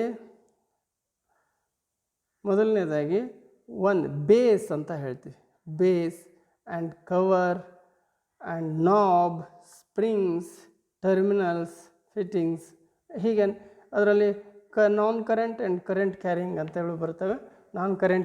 ನಾನ್ ಕ್ಯಾರಿಂಗ್ ಕರೆಂಟ್ ಪಾರ್ಟ್ಸ್ ಅಥವಾ ಕರೆಂಟ್ ಕ್ಯಾರಿಂಗ್ ಪಾರ್ಟ್ಸ್ ಅಂತ ಕೂಡ ಅದೇ ಅಕ್ಸೆಸರೀಸ್ನಲ್ಲಿ ನಾವು ನೋಡಬಹುದು. ಇಲ್ಲಿ ಈ ಎಲೆಕ್ಟ್ರಿಕಲ್ ಅಕ್ಸೆಸರೀಸ್ಗಳನ್ನು ನಾವು ನೋಡೋದಾದರೆ ಮುಂದೆ ಮೆಥಡ್ ಆಫ್ ಮೌಂಟಿಂಗ್ ಆಕ್ಸೆಸರೀಸ್. ಇಲ್ಲಿ ಆಕ್ಸೆಸರೀಸ್ಗಳನ್ನು ಮೌಂಟ್ ಮಾಡೋದ್ರ ಮೇಲೆ ನಾವು ಇಲ್ಲಿ ಎರಡು ರೀತಿಯಲ್ಲಿ ಎಲೆಕ್ಟ್ರಿಕಲ್ ಅಕ್ಸೆಸರೀಸ್ಗಳನ್ನು ಮೌಂಟ್ ಮಾಡ್ತೀವಿ. ಮೊದಲನೇದಾಗಿ ಸರ್ಫೇಸ್ ಮೌಂಟಿಂಗ್ ಟೈಪ್ ಅಂತ ಹೇಳ್ತೀವಿ. ಶಾರ್ಟ್ಕಟ್ಟಾಗಿ ನಾವು ಅದನ್ನು SMT ಅಂತ ಹೇಳ್ಬೋದು. Surface mounting type SMT. The surface mounting type accessories are provided with a seating so that when mounted they projected wholly above the surface on which they mounted.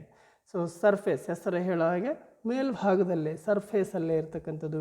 ನಾವೇನು electrical ಅಕ್ಸೆಸರೀಸನ್ನು mounting ಮಾಡ್ತೀವಿ, fix ಮಾಡ್ತೀವಿ, ಅದು ಸಂಪೂರ್ಣವಾಗಿ ಹೊರಗಡೆ ಭಾಗದಲ್ಲೇ ಇರ್ತದೆ, ಕಣ್ಣೆದುರಿಗೆ ಕಾಣೋ ರೀತಿಯಲ್ಲೇ ಇರ್ತದೆ.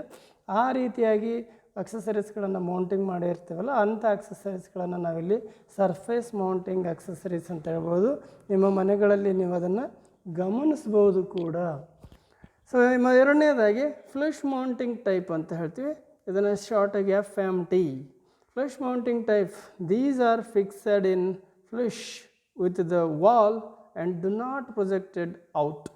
Such type used high quality performance. This type also called plano type switching ಅಂತ ಹೇಳ್ತೀವಿ. ಪ್ಲಾನೋ ಟೈಪ್ ಸ್ವಿಚಿಂಗ್. ಇಲ್ಲಿ ಫ್ಲಶ್ ಮೌಂಟಿಂಗ್ ಹೆಸರು ಹೇಳಿದಾಗ ಫ್ಲಶ್ ಮಾಡೋದು. ಈಗ ನಿಮ್ಮ ಮನೆಯಲ್ಲಿ ಸ್ವಿಚ್ ಬೋರ್ಡಲ್ಲಿ ನೋಡ್ತಿರಲ್ಲ, ಅದು ಮೇಲ್ಗಡೆ ನಿಮಗೆ ನಾಬ್ ಮಾತ್ರ ಕಾಣಿಸುತ್ತೆ, ಇನ್ನು ಮಿಕ್ಕಿದ್ದೆಲ್ಲ ಮ್ಯಾಕ್ಸಿಮಮ್ ಪಾರ್ಟ್ ಏನಾಗಿದೆ ನಿಮ್ಮ ಸ್ವಿಚ್ ಬೋರ್ಡ್ನ ಒಳಗಡೆ ಸೇರಿಕೊಂಡಿರ್ತದಲ್ವ, ಅದನ್ನು ನಾವಿಲ್ಲಿ ಫ್ಲಶ್ ಮೌಂಟಿಂಗ್ ಟೈಪ್ ಅಂತ ಹೇಳ್ತೀವಿ.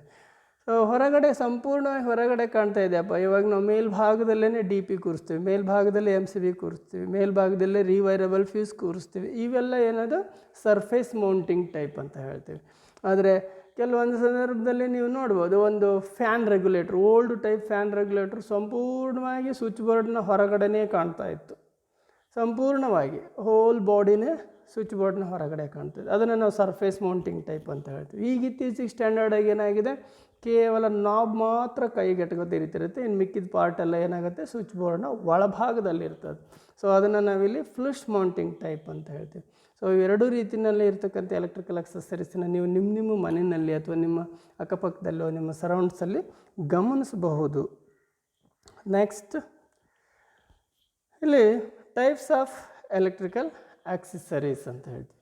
ಟೈಪ್ಸ್ ಆಫ್ ಎಲೆಕ್ಟ್ರಿಕಲ್ ಆಕ್ಸೆಸರೀಸಲ್ಲಿ ಮೊದಲನೇದಾಗಿ ಕಂಟ್ರೋಲಿಂಗ್ ಆಕ್ಸೆಸರೀಸ್. ಈ ಕಂಟ್ರೋಲಿಂಗ್ ಆಕ್ಸೆಸರೀಸ್ ಏನು ಹೇಳ್ತದೆ ಇಲ್ಲಿ, all types of switches are comes under this category, controlling accessories.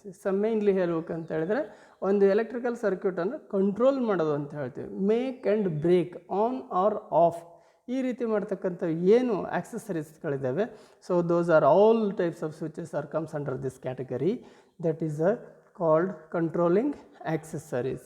ಇನ್ನು ಎರಡನೇದಾಗಿ ಹೋಲ್ಡಿಂಗ್ ಆಕ್ಸೆಸರೀಸ್ ಅಂತ ಹೇಳ್ತೀವಿ. ಹೋಲ್ಡಿಂಗ್ ಆಕ್ಸೆಸರೀಸ್ ಅಂದರೆ ನಾವೇ ಗಮನಿಸ್ಬೋದು. So all types of lamp holders comes under this category.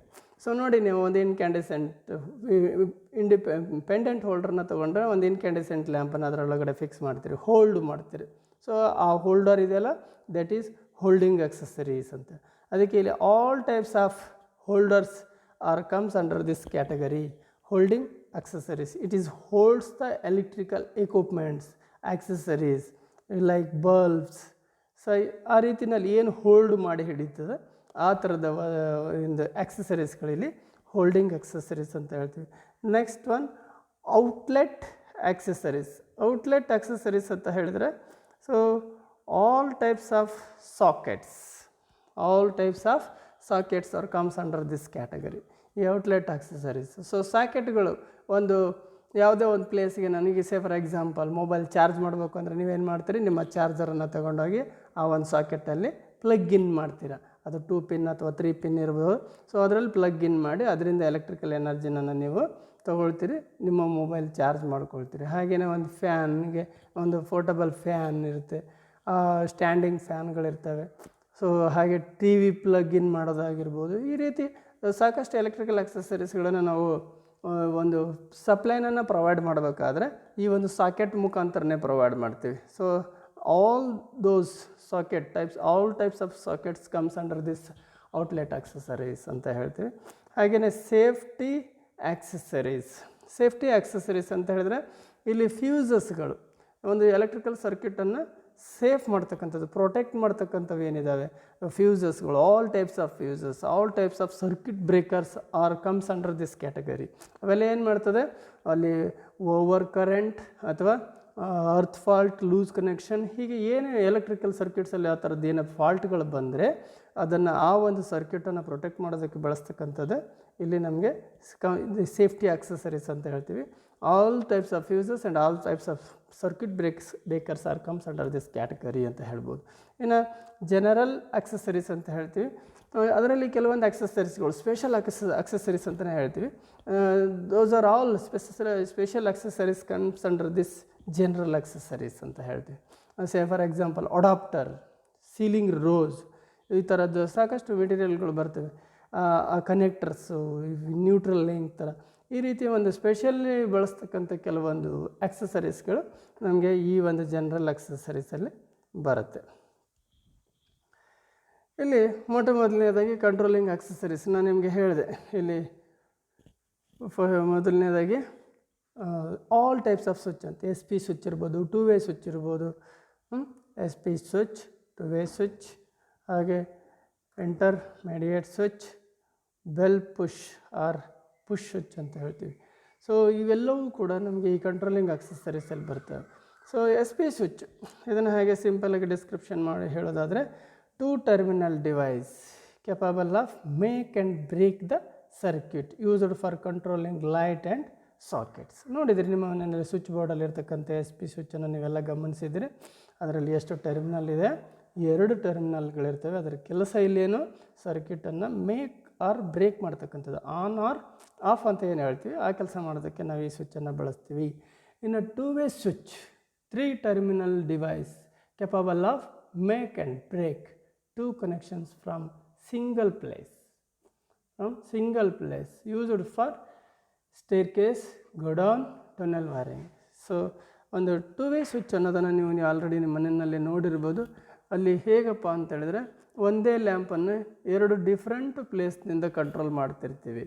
ಆ ಸ್ವಿಚ್ಚಲ್ಲಿ ನಾವು ಒಂದು ಸ್ವಿಚ್ಚಲ್ಲಿ ಆನ್ ಮಾಡಿದರೆ ಇನ್ನೊಂದು ಸ್ವಿಚ್ಚಲ್ಲಿ ಆಫ್ ಮಾಡೋದು, ಮತ್ತೊಂದು ಸ್ವಿಚ್ಚಲ್ಲಿ ಆನ್ ಮಾಡಿದರೆ ಇನ್ನೊಂದು ಸ್ವಿಚ್ಚಲ್ಲಿ ಆಫ್ ಮಾಡ್ತಕ್ಕಂಥ ಒಂದು ವ್ಯವಸ್ಥೆಗೆ ನಾವು ಈ ಒಂದು 2-ವೇ ಸ್ವಿಚ್ಚನ್ನು ತೊಗೊಳ್ತೀವಿ. ಅದಕ್ಕೆ 3 ಟರ್ಮಿನಲ್ಸ್ ಇರುತ್ತೆ ಅದರಲ್ಲಿ.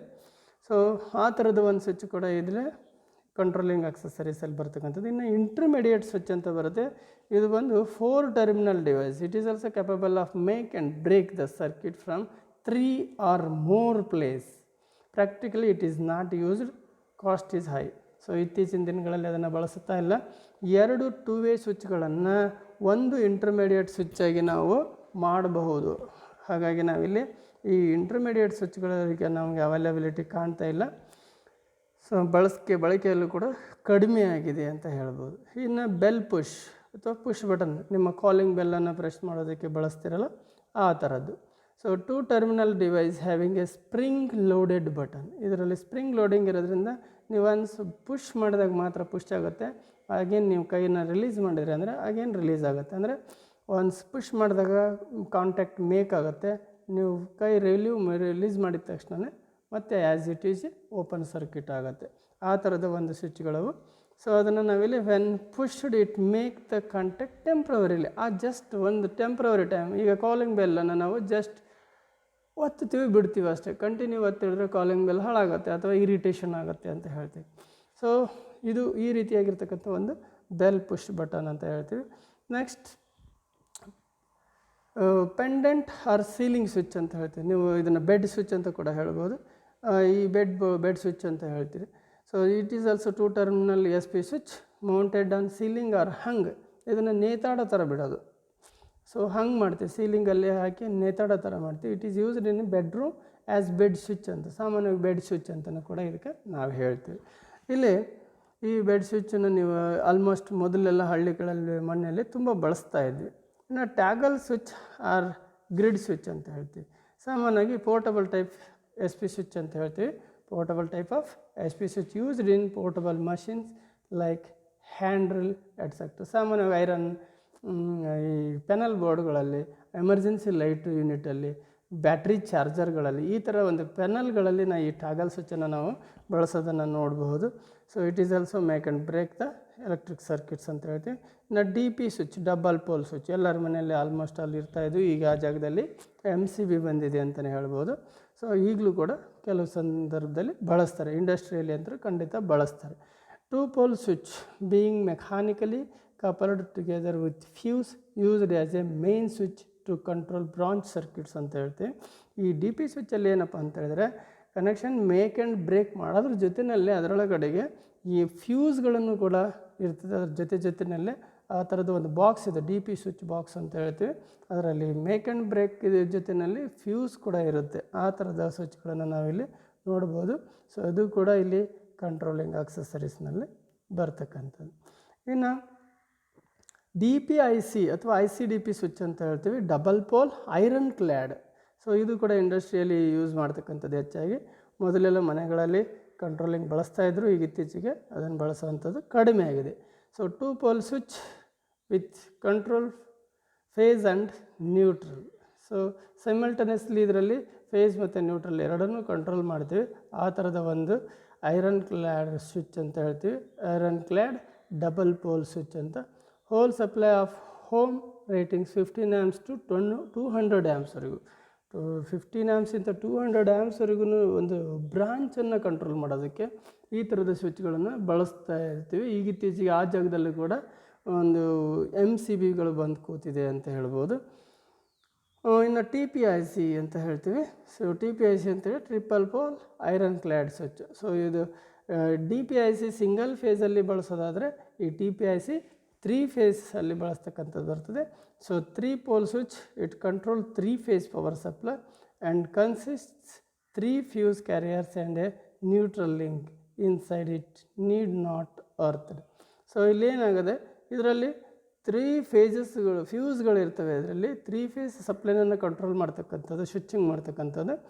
ಸೊ ಇದನ್ನು ಕೂಡ ನಾವು ಇಂಡಸ್ಟ್ರಿಯಲ್ ಟೈಪಲ್ಲಿ ನಾವು ಬಳಸೋದನ್ನು ನೋಡ್ಬೋದು. 3 phase ಮೋಟಾರ್ಸ್ ಕಂಟ್ರೋಲ್ಗಳ ಹತ್ರ ಇದನ್ನು ಕಂಟ್ರೋಲಿಂಗಿಗೆ ಬಳಸೋದನ್ನು ಗಮನಿಸ್ಬೋದು. ಸೊ ಈ ಡಿ ಪಿ ಐ ಸಿ ಮತ್ತು ಈ ಟಿ ಪಿ ಐ ಸಿಗಳು ಕೂಡ ನಮಗೆ ಕಂಟ್ರೋಲಿಂಗ್ ಆಕ್ಸೆಸರೀಸ್ ಆಗಿದೆ.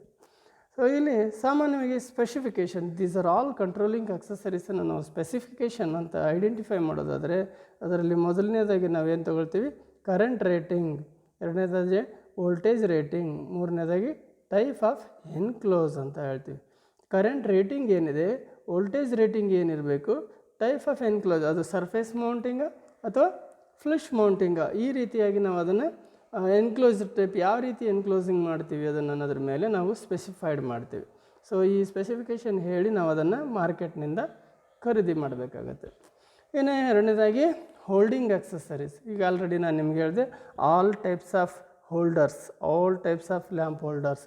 ನೀವು ಇಲ್ಲಿ ಚಿತ್ರದಲ್ಲಿ ನೋಡ್ಬೋದು ಎಲ್ಲ ಥರದ ಹೋಲ್ಡರ್ಗಳನ್ನು, ಸಾಕಷ್ಟು ಹೋಲ್ಡರ್ಗಳನ್ನು ನೀವು ಇಲ್ಲಿ ನಿಮ್ಮ ಮನೆಗಳಲ್ಲಿ ನೋಡಿರ್ತೀರಿ, ಇನ್ನು ಕೆಲವನ್ನು ನೋಡಿರೋದಿಲ್ಲ.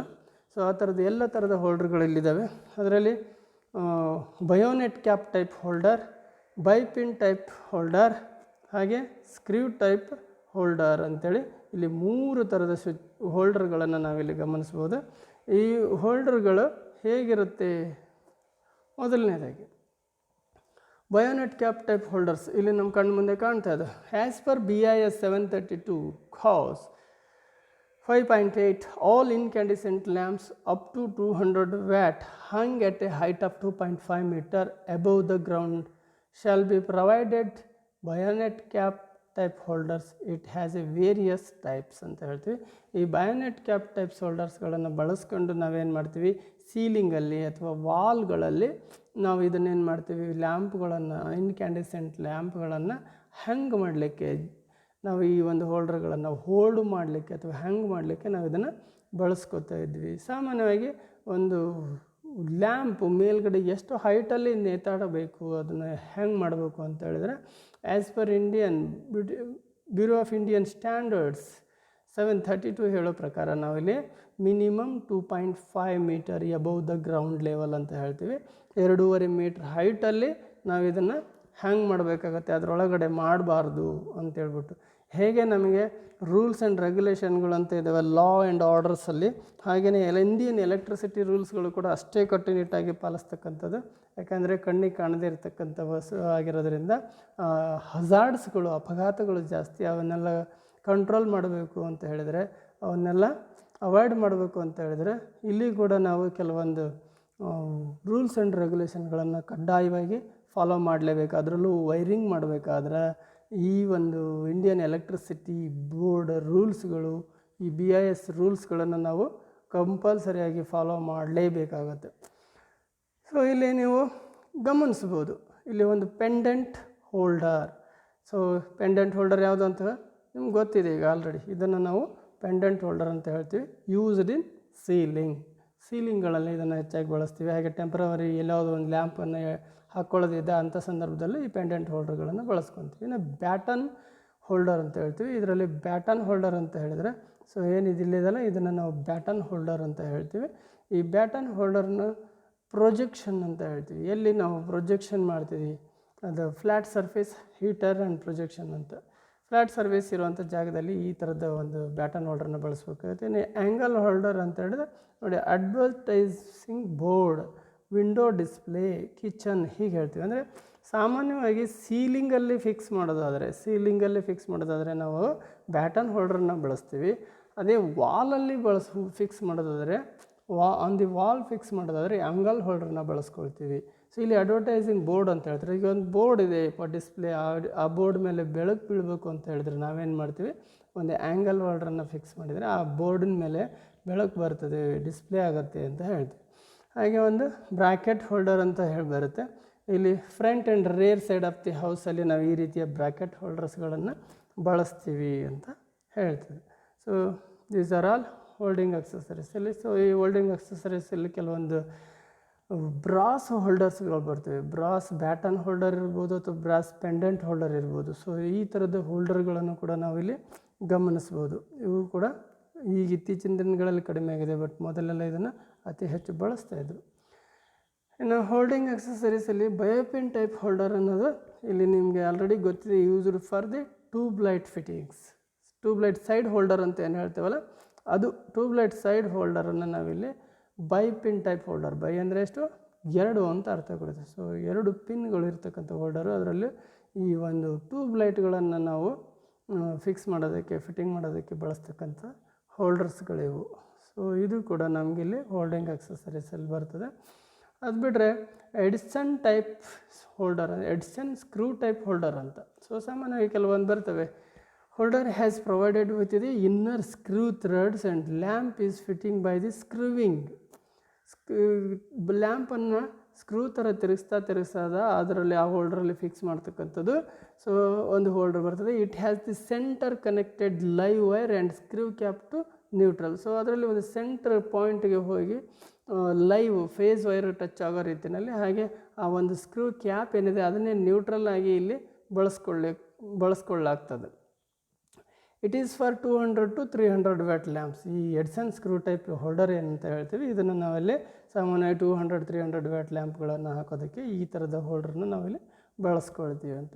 ಮತ್ತೊಂದು ಇಲ್ಲಿ ಗೋಲಿಯತ್ ಸ್ಕ್ರೂ ಟೈಪ್ ಹೋಲ್ಡರ್ ಅಂತ ಹೇಳ್ತೀವಿ. ಈ ಹೋಲ್ಡರ್ ಬಂದುಬಿಟ್ಟು cover of this type is made porcelain material ಅಂದ್ರೆ ಗೊತ್ತಿಲ್ಲ, this is the porcelain material. So ಈ ಪೋರ್ಸ್ಲಿನ್ ಮೆಟೀರಿಯಲಲ್ಲಿ ನಾವು ಇದನ್ನು ಮಾಡಿರ್ತಾರೆ. Used in studios, headlights, flood lights and focusing lights etcetera. So ಈ ಥರದನ್ನು ಸ್ವಲ್ಪ ಅಲ್ಲಿ ಹೀಟ್ ಜಾಸ್ತಿ ಇರೋದ್ರಿಂದ ಈ ಪೋರ್ಸ್ಲಿನ್ ಮೆಟೀರಿಯಲನ್ನು ಬಳಸಿ ಮಾಡಿರ್ತಾರೆ. ಸೊ ಸಾಮಾನ್ಯವಾಗಿ ಆ ಥರದ ಅಪ್ಲಿಕೇಶನ್ಗಳನ್ನು ನಾವಿಲ್ಲಿ ನೋಡ್ಬೋದು. Used in studios, headlights, flood lights and focusing lights and et cetera ಅಂತ ಹೇಳ್ತೀವಿ. So these are all holding accessories ಅಂತ ಹೇಳ್ಬೋದು. ಇನ್ನು ಸೇಫ್ಟಿ ಆಕ್ಸೆಸರೀಸ್. ಈ ಸೇಫ್ಟಿ ಆಕ್ಸೆಸರೀಸಲ್ಲಿ ನಾವು ಏನನ್ನು ಗಮನಿಸ್ಬೋದು ಅಂತ ಹೇಳಿದರೆ, fuse and circuit breakers are called the safety accessories. KitKat fuse, iron Cloud fuse, HRC fuse, MCB are the examples. All types of MCB, all types of circuit breakers, all types of fuses ಅಂತ ನನಗಾಗಲೇ ಹೇಳಿದ್ನಲ್ಲ ಅದು. So ಇಲ್ಲಿ ನೋಡ್ಬೋದು ಸಾಕಷ್ಟು ಥರದ ಫ್ಯೂಸ್ಗಳನ್ನು ನಾವಿಲ್ಲಿ ಗಮನಿಸ್ಬೋದು. ಹಾಗೆ ಮೋಸ್ಟ್ ಜನರಲ್ ಯೂಸ್ಡ್ ರಿವೈರಬಲ್ ಫ್ಯೂಸ್ ಅಂತ ಹೇಳ್ತೀವಿ. ಸೊ ಇವೆಲ್ಲವೂ ಕೂಡ ನಮಗೆ ಇಲ್ಲಿ ಸೇಫ್ಟಿ ಆಕ್ಸೆಸರೀಸ್ ಆಗಿ ಕೆಲಸ ಮಾಡುತ್ತೆ. Next outlet accessories. ಈ ಔಟ್ಲೆಟ್ ಆಕ್ಸೆಸರೀಸ್ನಲ್ಲಿ ನಮಗೆ all types of holders comes under this category ಅಂತ ನಾನು ಹೇಳಿದೆ ನಿಮಗೆ. ಸೊ ಆಲ್ ಟೈಪ್ಸ್ ಹೋಲ್ಡರ್ಸ್ ಇಲ್ಲಿ ನೋಡ್ಬೋದು ನೀವು. ಸೊ ಇಲ್ಲಿ ನಿಮ್ಮ TV ಸಾಕೆಟ್, ಹಾಗೆ 3 ಪಿನ್ ಸಾಕೆಟ್, ಬೇರೆ ಬೇರೆ ಸಾಕೆಟ್ಗಳನ್ನು ನೀವು ಇಲ್ಲಿ ಗಮನಿಸ್ಬೋದು. ಇದೆಲ್ಲ ಅಲ್ಲ, ಇದು ಬೇಡ. ಸೊ ಈ ರೀತಿಯ socket, all types of sockets ಅಂತ ಹೇಳ್ತೀವಿ. So used to take the supply for the load, heater, T V, radio, mobile charger, electric iron etcetera ಹೀಗೆ ಬೇರೆ ಬೇರೆ ಎಲ್ಲವಕ್ಕನ್ನು ನಾವು ಏನು ಮಾಡ್ತೀವಿ, ಎಲೆಕ್ಟ್ರಿಕ್ ಸಪ್ಲೈನ ತೊಗೊಳೋದಕ್ಕೆ ಬಳಸ್ತಕ್ಕಂಥ ಔಟ್ಲೆಟ್ಸ್ ಸಾಕೆಟ್ಸ್ ಅಂತ ಏನು ಹೇಳ್ತೀವಿ, ಅವನ್ನ ಇಲ್ಲಿ ಔಟ್ಲೆಟ್ ಅಕ್ಸೆಸರೀಸ್ ಅಂತ ಹೇಳ್ತೀವಿ. ಇವು ಕೂಡ ಇಲ್ಲಿ 2 ಪಿನ್ನು 3 ಪಿನ್ ಹೀಗೆ 2 ಪಿನ್ ಸಾಕೆಟ್ 3 ಪಿನ್ ಸಾಕೆಟ್ ಅಂತ ಹೀಗೆ ಬರ್ತದೆ. ಸ್ಪೆಷಲ್ ಸಾಕೆಟ್ಸ್ಗಳು ಬರ್ತವೆ. ಹಾಗೆ ನಮ್ಮ ಟಿ ವಿ ಇದು ಮಾಡೋದಕ್ಕೆ ಇರ್ಬೋದು, ಅಥವಾ ನಮ್ಮ ಟೆಲಿಫೋನ್ಗಳ ಸಾಕೆಟ್ಗಳನ್ನು ಇರ್ಬೋದು. ಪ್ರತಿಯೊಂದು ಕೂಡ ಏನು ಸಾಕೆಟ್ಸ್ ಅಂತ ಏನು ಹೇಳ್ತೀವಿ, all types of sockets or outlet accessories ಅಂತ ಹೇಳ್ಬೋದು. ಸೊ ಅದು ಕೂಡ 5 amps 15 amps 250 watts ಸ್ಪೆಸಿಫಿಕೇಷನ್ ರೇಂಜಲ್ಲಿ ಅವೈಲಬಿಲಿಟಿ ಇರುತ್ತೆ ಅಂತ ಹೇಳ್ತೀವಿ. ಸೊ ಅದೇ ಥರ ಅದಕ್ಕೆ ಅದ್ರ ಸೂಟಬಲ್ ಪ್ಲಗ್ಸ್ ಕೂಡ ಹಾಗೆಯೇ 5 amps 15 amps 250 watts ರೇಟಿಂಗ್ಸಲ್ಲಿ ಸಿಗುತ್ತೆ. ಸಾಕೆಟ್ಟಿಗೆ ತಕ್ಕನ ಹಾಗೆ ಪ್ಲಗ್ಗಳು ಬರ್ತವೆ ಇಲ್ಲಿ. ಇನ್ನು ಜನರಲ್ ಆಕ್ಸೆಸರೀಸ್ ಅಂತ ಹೇಳ್ತೀವಿ. ಈಗ ಆಲ್ರೆಡಿ ಹೇಳಿದಾಗೆ which are the accessories are used in special purpose are called the general accessories. ಅದರಲ್ಲಿ ಮೊದಲನೇದಾಗಿ ನಾವು ಇಲ್ಲಿ ನೋಡ್ಬೋದು ಅಪ್ಲಿಯನ್ಸ್ ಕನೆಕ್ಟರ್ ಅಂತ ಹೇಳ್ತೀವಿ. ಕನೆಕ್ಟರ್ಸ್ಗಳು ಬರ್ತವೆ. ಅಪ್ಲಿಯನ್ಸಲ್ಲಿ ಈ ಕನೆಕ್ಟರ್ಗಳನ್ನು ಹಾಕಿರ್ತಾರೆ ಫೇಸು ನ್ಯೂಟ್ರಲ್ ಕನೆಕ್ಷನ್ ಮಾಡೋದಕ್ಕೆ. ಸೊ ಅದು ಇಲ್ಲಿ ಬರುತ್ತದೆ. ಹಾಗೆ ಅಡಾಪ್ಟರ್ನ ನೀವು ಹೆಚ್ಚಾಗಿ ಯೂಸ್ ಮಾಡಿದ್ದೀರಿ ಅಂದರೆ ಈ ಟ್ಯೂಬ್ಲೈಟ್ಗಳಿಗೆ ಅಥವಾ ಫ್ಯಾನ್ಗಳಿಗೆ ಒಂದು ಯಾವುದು ಬ್ಯಾಟನ್ ಹೋಲ್ಡ್ರ್ನಿಂದ ಸಪ್ಲೈನನ್ನು ತೊಗೊಳ್ಳೋಂಥ ಸಂದರ್ಭದಲ್ಲಿ ಈ ಥರದ ಅಡಾಪ್ಟರ್ಗಳನ್ನು ಬಳಸ್ಕೊಳ್ತೀವಿ ನಾವು. ಹಾಗೆ ಸೀಲಿಂಗ್ ರೋಸ್, ನಮ್ಮ ಸೀಲಿಂಗಲ್ಲಿ ಫಿಕ್ಸ್ ಮಾಡ್ತಕ್ಕಂಥದ್ದು ಸೀಲಿಂಗ್ ರೋಸ್ ನೋಡಿದ್ದೀರಿ. ಹಾಗೆ ಟರ್ಮಿನಲ್ ಕನೆಕ್ಟರ್ಸ್ ಅಂತ ಬರ್ತದೆ. ಡಿಸ್ಟ್ರಿಬ್ಯೂಷನ್ ಬೋರ್ಡ್ಗಳು, neutral links, these are all general accessories ಅಂತ ಹೇಳ್ತೀವಿ. ಇವು ಕೂಡ ಎಲ್ಲವೂ ಕೂಡ ಜನರಲ್ ಅಕ್ಸೆಸರೀಸಲ್ಲಿ ಬರ್ತಕ್ಕಂಥದ್ದು. Bureau of Indian electrical rules for mounting electrical accessories. So ನೋಡಿ, ಈ bureau of Indian electrical rules ಇವೆಲ್ಲವೂ ಕೂಡ ತುಂಬ ಕಟ್ಟುನಿಟ್ಟಾಗಿ ಪಾಲಿಸ್ತಕ್ಕಂಥ ರೂಲ್ಸ್ಗಳು. ಇವನ್ನು ನಾವು ಎಲೆಕ್ಟ್ರಿಕಲ್ ವೈರಿಂಗ್ ಮಾಡಬೇಕಾದ್ರೆ ಅಚ್ಚುಕಟ್ಟಾಗಿ ಫಾಲೋ ಮಾಡಬೇಕಾಗತ್ತೆ. All accessories shall be Mount on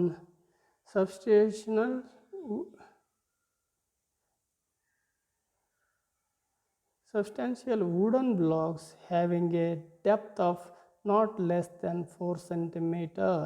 ನೋಡಿ, ಸಾಮಾನ್ಯವಾಗಿ ನಾವು ವಾಲ್ಗಳಲ್ಲಿ ವುಡನ್ ಬಾಕ್ಸನ್ನು ಫಿಕ್ಸ್ ಮಾಡ್ತಾ ಇರ್ತೀವಿ. ಇನ್ನು ಬಿಲ್ಡಿಂಗ್ ರೆಡಿ ಆಗಬೇಕಾದ್ರೆ, ಹೌಸನ್ನು ರೆಡಿ ಮಾಡಬೇಕಾದ್ರೆ ವುಡನ್ ಬಾಕ್ಸ್ಗಳನ್ನು ವೈರಿಂಗ್ ಪ್ಲಾನ್ ಮಾಡಿ ಆ ವುಡನ್ ಬ್ಲಾಕ್ಸನ್ನು ಹಾಕಬೇಕಾಗತ್ತೆ. ಆ ಥರದ ವುಡನ್ ಬ್ಲಾಕ್ಸ್ಗಳು ಕನಿಷ್ಠ ಪಕ್ಷ ಎಷ್ಟಿರಬೇಕು ಅಂತ ಹೇಳಿದ್ರೆ 4 ಸೆಂಟಿಮೀಟರ್ ಡೆಪ್ತ್ ಇರಲೇಬೇಕು ಅಂತ ಹೇಳ್ತೀವಿ.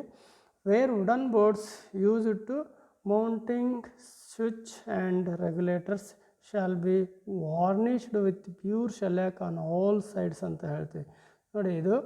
ಸೊ ಈ ರೀತಿಯಲ್ಲಿ ಯಾವತ್ತು ನಾವು ವುಡನ್ ಬೋರ್ಡ್ಗಳನ್ನು ನಾವು ಮೌಂಟಿಂಗಿಗೆ ಬಳಸ್ತಾ ಇರ್ತೀವಿ, ಅಂಥವುಗಳನ್ನು ವಾರ್ನಿಷ್ ಅಂದರೆ ಲಿಕ್ವಿಡ್ ಇನ್ಸುಲೇಟಿಂಗ್ ಮೆಟೀರಿಯಲ್ ವಾರ್ನಿಷನ್ನು ಅದರ ಎಲ್ಲ ಸೈಡ್ಗಳಲ್ಲೂ ನಾವು ಅದನ್ನು ಇದು ಮಾಡಬೇಕಾಗತ್ತೆ, ಹಚ್ಚಬೇಕಾಗತ್ತೆ. ಅದನ್ನು ಹಚ್ಚಿಬಿಟ್ಟೇ ಬಳಸ್ಬೇಕು. ಯಾಕೆ ಅಂತ ಹೇಳಿದ್ರೆ ಮಾಯಿಶ್ಚರೈಸಿಂಗ್ ಆದರೆ ಆ ಬೋರ್ಡು ಎಲೆಕ್ಟ್ರಿಕ್ ಶಾಕ್ ಆಗೋಂಥ ಸಾಧ್ಯತೆಗಳಿರ್ತವೆ. ಹಾಗಾಗಿ ಅದನ್ನು ಶೆಲ್ಯಾಕ್ ಹಚ್ಚೋದ್ರಿಂದ, ವಾರ್ನಿಷ್ ಮಾಡೋದ್ರಿಂದ ಅದು ಏನಾಗುತ್ತೆ, ಇನ್ಸುಲೇಟಿಂಗ್ ಆಗಿ ಕೆಲಸ ಮಾಡ್ತಾ ಇರ್ತದೆ. ಆ ಕಾರಣಕ್ಕಾಗಿ ಇದನ್ನು ಮಸ್ಟ್ ಆ್ಯಂಡ್ ಶುಡ್ಡಾಗಿ ಬಳಸಬೇಕು ಅಂತ ನಮ್ಮ bureau of Indian electricity rules ಹೇಳುತ್ತೆ. Next, no mounting accessories shall be done within 2.5 centimeter of any edge of the panel board. Do not hole other than the hole 1.3 centimeter drilled from any edge. So ಸಾಮಾನ್ಯವಾಗಿ ಈ panel ಬೋರ್ಡಲ್ಲಿ ಇದ್ದಾಗ, control panel board ಅಂತ ಹೇಳ್ತೀವಿ, ಅಂಥ ಸಂದರ್ಭದಲ್ಲಿ ಆ panel ಬೋರ್ಡ್ನ ಎಡ್ಜ್ನಲ್ಲಿ within 2.5 centimetre ಒಳಗಡೆ ಯಾವುದೇ ಥರದ ಆಕ್ಸೆಸರೀಸ್ಗಳನ್ನು ಕೂಡ ಮೌಂಟ್ ಮಾಡಬಾರ್ದು. ಸೊ ನಾವು ಇಲ್ಲಿ ನೋಡಬಹುದು ಈ ಥರದ ಒಂದನ್ನು ಗಮನಿಸೋದಾದರೆ ಇಲ್ಲಿ. ಸೊ ಈ ಎಡ್ಜಲ್ಲಿ ನಾವು ಇದನ್ನು ಜಾಗ ಇರಲೇಬೇಕು. ಏನೇ ಒಂದು ಫಿಕ್ಸ್ ಮಾಡ್ತಾ ಇದ್ದೀವಿ ಅಂದರೂ ಕೂಡ ಕನಿಷ್ಠವಾಗಿ 2.5 ಸೆಂಟಿಮೀಟರ್ ಜಾಗ ಇಲ್ಲಿ ಇರಲೇಬೇಕು ಅಂತೇಳ್ಬಿಟ್ಟು ಹೇಳ್ತದೆ. ಸೊ ಹಾಗೆಯೇ ಮತ್ತೊಂದು ಏನಂತ ಹೇಳಿದ್ರೆ, and no hole other than the hole 1.3 centimetres drilled from any edge.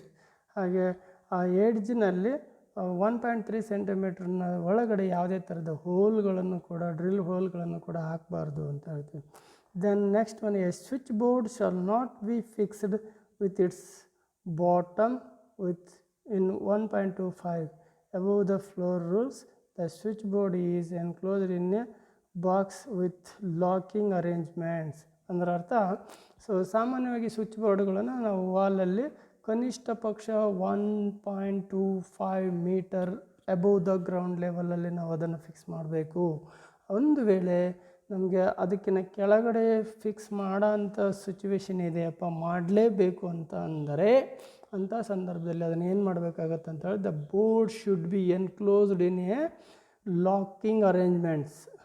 The enclosed in a box with the locking arrangements. Lock ಹಾಕೋ ರೀತಿನ ಸಾಮಾನ್ಯವಾಗಿ UPS ಅವನ್ನೆಲ್ಲ ನಾವು ಇಟ್ಕೊಂಡಿರ್ತೀವಲ್ಲ ನೋಡಿ, ಅಂಥಲ್ಲಿ ಲಾಕಿಂಗ್ ಅರೇಂಜ್ಮೆಂಟ್ಸನ್ನು ಮಾಡ್ತೀವಿ.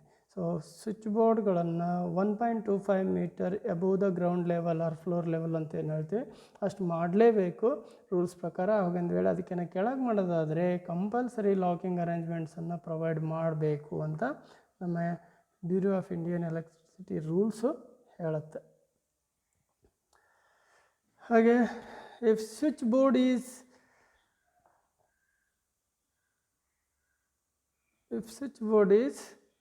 recessed in the wall, the front shall be fitted with a hinged panel of the suitable material ಅಂತ ಹೇಳ್ತೀವಿ. ಅಂದರೆ switch board is recessed in the wall, the front shall be fitted with a hinged panel of suitable material. So ನಾವು switch ಬೋರ್ಡನ್ನು ಮಾಡಿದ್ರೆ hanging ಆಗ್ತಕ್ಕಂಥವು ಏನಾದರೂ ಇದ್ದರೆ ಅದನ್ನು suitable quality ಮೆಟೀರಿಯಲ್ಗಳನ್ನು ಮಾಡಬೇಕಾಗತ್ತೆ.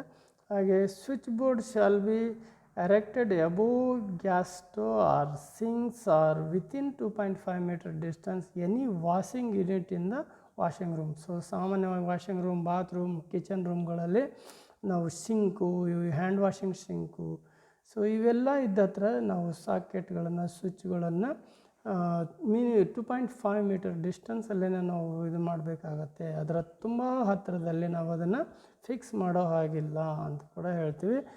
Next, open type switch boards shall not be placed in the vicinity of the storage batteries or exposed to chemical fumes. So ಸಾಮಾನ್ಯ ಈ open type switch board ಏನಾದರೂ ಇದ್ದರೆ ಅವನ್ನು ಬ್ಯಾಟ್ರಿ ರೂಮ್, ಸಾಮಾನ್ಯ ಇಂಡಸ್ಟ್ರಿಗಳಲ್ಲಿ ಈ ಥರದ ಪರಿಸ್ಥಿತಿ ಬರುತ್ತೆ. ಬ್ಯಾಟ್ರಿ ರೂಮ್ಗಳು ಅಥವಾ ಕಂಪ್ನಿಗಳಲ್ಲಿ, ಫ್ಯಾಕ್ಟ್ರಿಗಳಲ್ಲಿ ಈ ಎಕ್ಸ್ಪೋಸ್ ಟು ಕೆಮಿಕಲ್ ಫ್ಯೂಮ್ಸ್ ಅಂತ ಏನು ಹೇಳ್ತೀವಿ ಅಂಥ ಪ್ಲೇಸ್ಗಳಲ್ಲಿ ಈ ಓಪನ್ ಟೈಪ್ ಸ್ವಿಚ್ ಬೋರ್ಡ್ಗಳನ್ನು ಇಡಲೇಬಾರ್ದು, ಫಿಟ್ಟಿಂಗ್ ಮಾಡಬಾರ್ದು.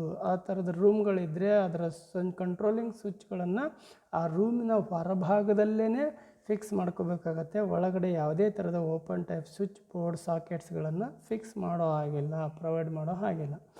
So then unnecessary crossing of connections should be avoided between operators and terminals within the board. unnecessary crossing, ಸಾಮಾನ್ಯವಾಗಿ ಈ ಕನೆಕ್ಷನ್ಸ್ಗಳನ್ನು ಸುಮ್ಮನೆ ಹೇಗಂದ್ರೆ ಹಾಗೆ ಕ್ರಾಸ್ ಮಾಡೋ ಹಾಗಿಲ್ಲ. ಎಕ್ಸಾಂಪಲ್ ಈಗ ಇಲ್ಲಿ ನಾನು ಒಂದು ವೈರ್ ಇರುತ್ತೆ ಅಂದ್ಕೊಳ್ಳಿ. ಸೊ ಒಂದು ವೈರು ಹೀಗೆ ಮೇಲೆ ಹೋಗಲಿಕ್ಕಿದೆ, ಒಂದು ವೈರ್ ಹೀಗೆ ಕೆಳಗೆ ಬರಲಿಕ್ಕಿದೆ, ಮತ್ತೊಂದು ವೈರ್ ಹೀಗೆ ಮೇಲೆ ಹೋಗಲಿಕ್ಕಿದೆ, ಮತ್ತೊಂದು ವೈರ್ ಹಿಂಗೆ ಕೆಳಗೆ ಬರಲಿಕ್ಕಿದೆ. ಇದು ಹೀಗೆ ಮಾಡಿದರೆ ಎಲ್ಲೂ ಕ್ರಾಸ್ ಆಗಲ್ಲ. ಒಂದು ವೇಳೆ ನಾವು ಈ ಮೇಲೆ ಬರೋ ವೈರನ್ನು, ಮೇಲೆ ಹೋಗಬೇಕಾಗಿರೋ ವೈರನ್ನು ಕೆಳಗಡೆಯಿಂದ ತೊಗೊಂಡು ಮೇಲೆ ಕಳಿಸೋದು, ಕೆಳಗೆ ಬರಬೇಕಾಗಿರೋ ವೈರನ್ನು ಕೆಳಗಡೆ ತೊಗೊಂಡು ಕೆಳಗೆ ತರಿಸೋದು, ಇಲ್ಲಿ ಹೀಗೆ ತಗೊಂಡಾಗ ಹೀಗೆ ಮಾಡೋದು, ಇಲ್ಲಿ ಹೀಗೆ ತಂದು ಹೀಗೆ, ಈ ರೀತಿನೆಲ್ಲ ಮಾಡೋ ಹಾಗಿಲ್ಲ. ಅನ್ನೆಸೆಸರಿಲಿ ಯಾವುದೇ ವೈರ್ಗಳನ್ನು ಕ್ರಾಸ್ ಮಾಡೋ ಹಾಗಿಲ್ಲ. ಸೊ ಅದು ತುಂಬ important.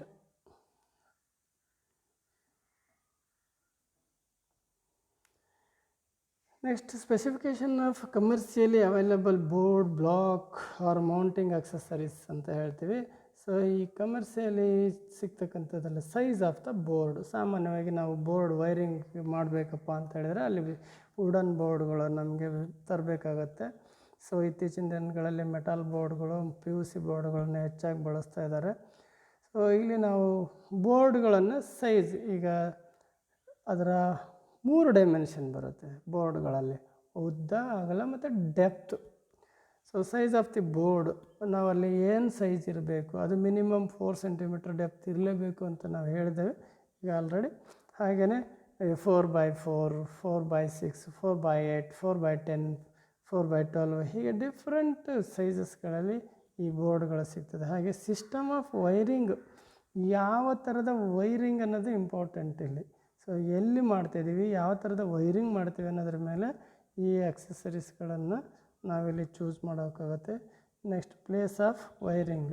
So place of wiring is important. ಯಾಕಂತ ಹೇಳಿದ್ರೆ ಅದು ಗೋಡನಲ್ಲಿ ಇದೆಯೋ ಅಥವಾ ಒಂದು ಕಂಪ್ಯೂಟರ್ ಲ್ಯಾಬಲ್ಲಿದೆಯೋ, ಆಫೀಸಲ್ಲಿ ಇದೆಯೋ, ಮನೆಯಲ್ಲಿದೆಯೋ, ಇಂಡಸ್ಟ್ರಿಯಲ್ಲಿದೆಯೋ, ಎಲ್ಲಿ ನಾವು ವೈರಿಂಗ್ ಮಾಡ್ತಾಯಿದ್ದೀವಿ, ಯಾವ ಥರ ಎಲ್ಲಿ ವೈರಿಂಗ್ ಮಾಡ್ತಾಯಿದ್ರೆ ಯಾವ ಥರದ ಆಕ್ಸೆಸರೀಸ್ ಸೂಟ್ ಆಗುತ್ತೆ ಅನ್ನೋದು ತುಂಬ ಇಂಪಾರ್ಟೆಂಟ್ ಇಲ್ಲಿ. ಸೊ ಇಲ್ಲೊಂದು ನೋಟ್ ಇದೆ, ಇಲ್ಲಿ ಗಮನಿಸಿ ನೀವು.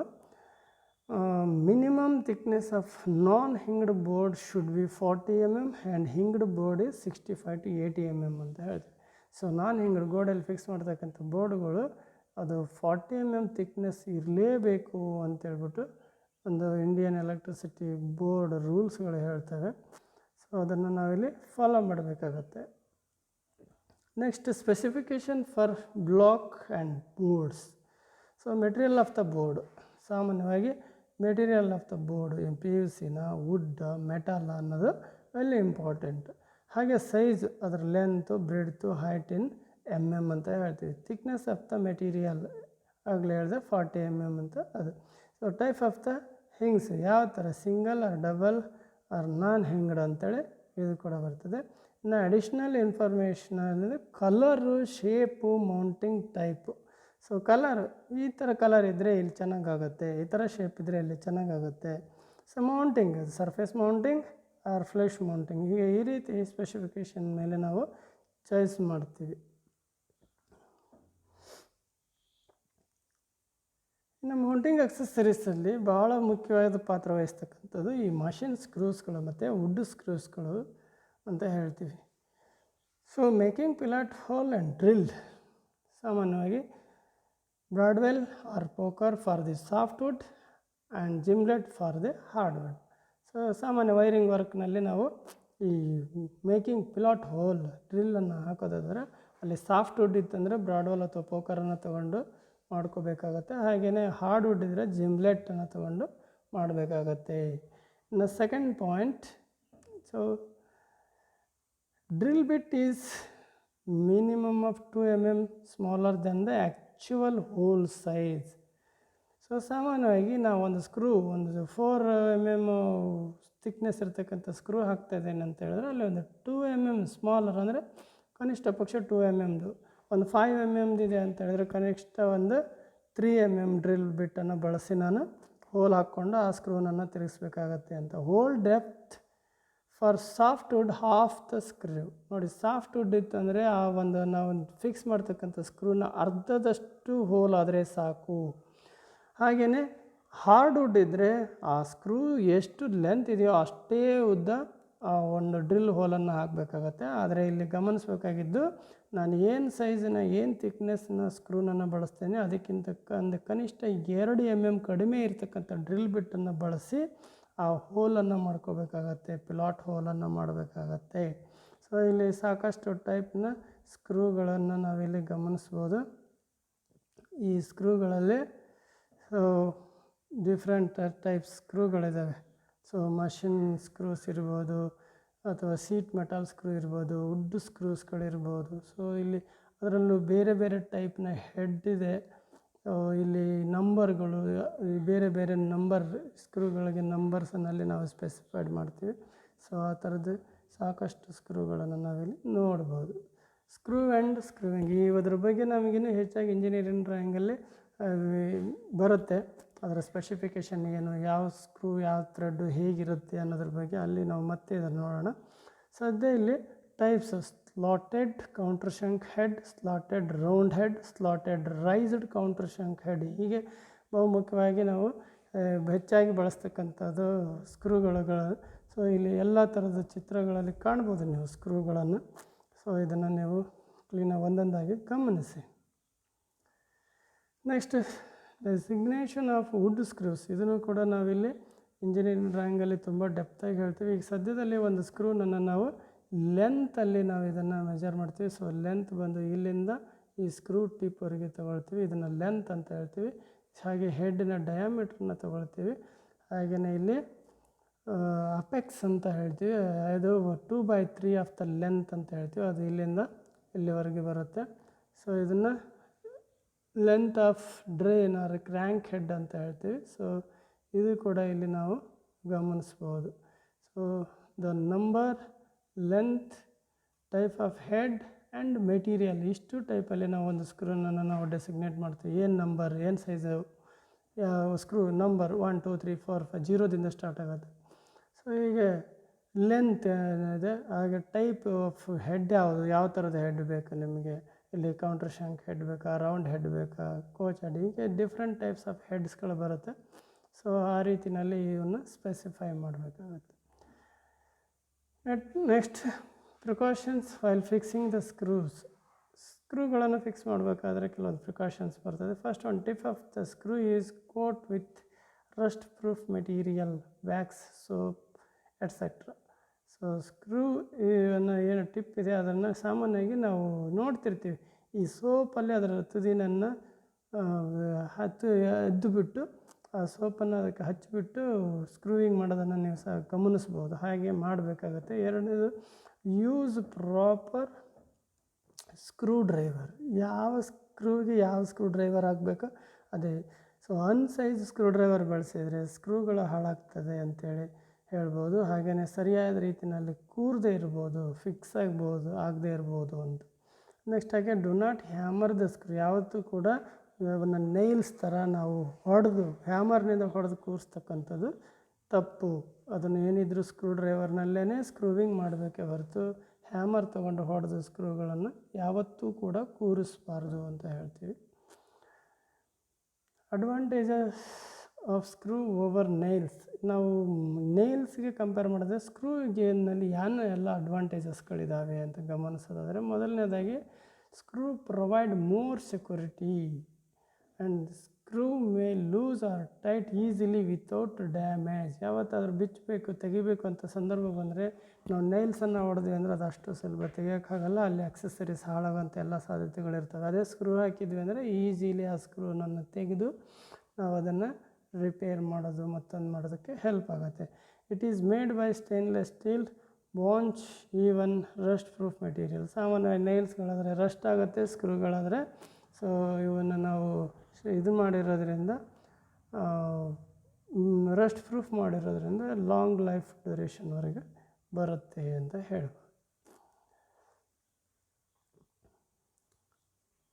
ಸೊ ಇಷ್ಟು ಈ ಒಂದು ಬೇಸಿಕ್ ಚಾಪ್ಟರ್ ಅಂತ ಹೇಳ್ಬೋದು. ಇದು ಒಂದು ಪ್ರಿಲಿಮಿನರಿ ವಿಷಯಗಳನ್ನು ತಿಳ್ತಕ್ಕಂಥದ್ದು ವೈರಿಂಗ್ ಮಾಡೋದಾಗೆ. ಮುಂದಿನ ಕ್ಲಾಸ್ನಲ್ಲಿ ಯಾವ ಟೈಪ್ ವೈರಿಂಗ್ಗಳು ಬರ್ತವೆ, ಆ ವೈರಿಂಗನ್ನು ಮಾಡೋದು ಹೇಗೆ, ಪ್ರಾಕ್ಟಿಕಲಿ ಕೆಲವೊಂದಷ್ಟು ವೈರಿಂಗ್ಗಳನ್ನು ನೀವು ಮಾಡಿ ತಿಳಿಬೇಕಾಗತ್ತೆ. ಅವೆಲ್ಲವನ್ನು ಒಂದೊಂದಾಗಿ ನೋಡೋಣ.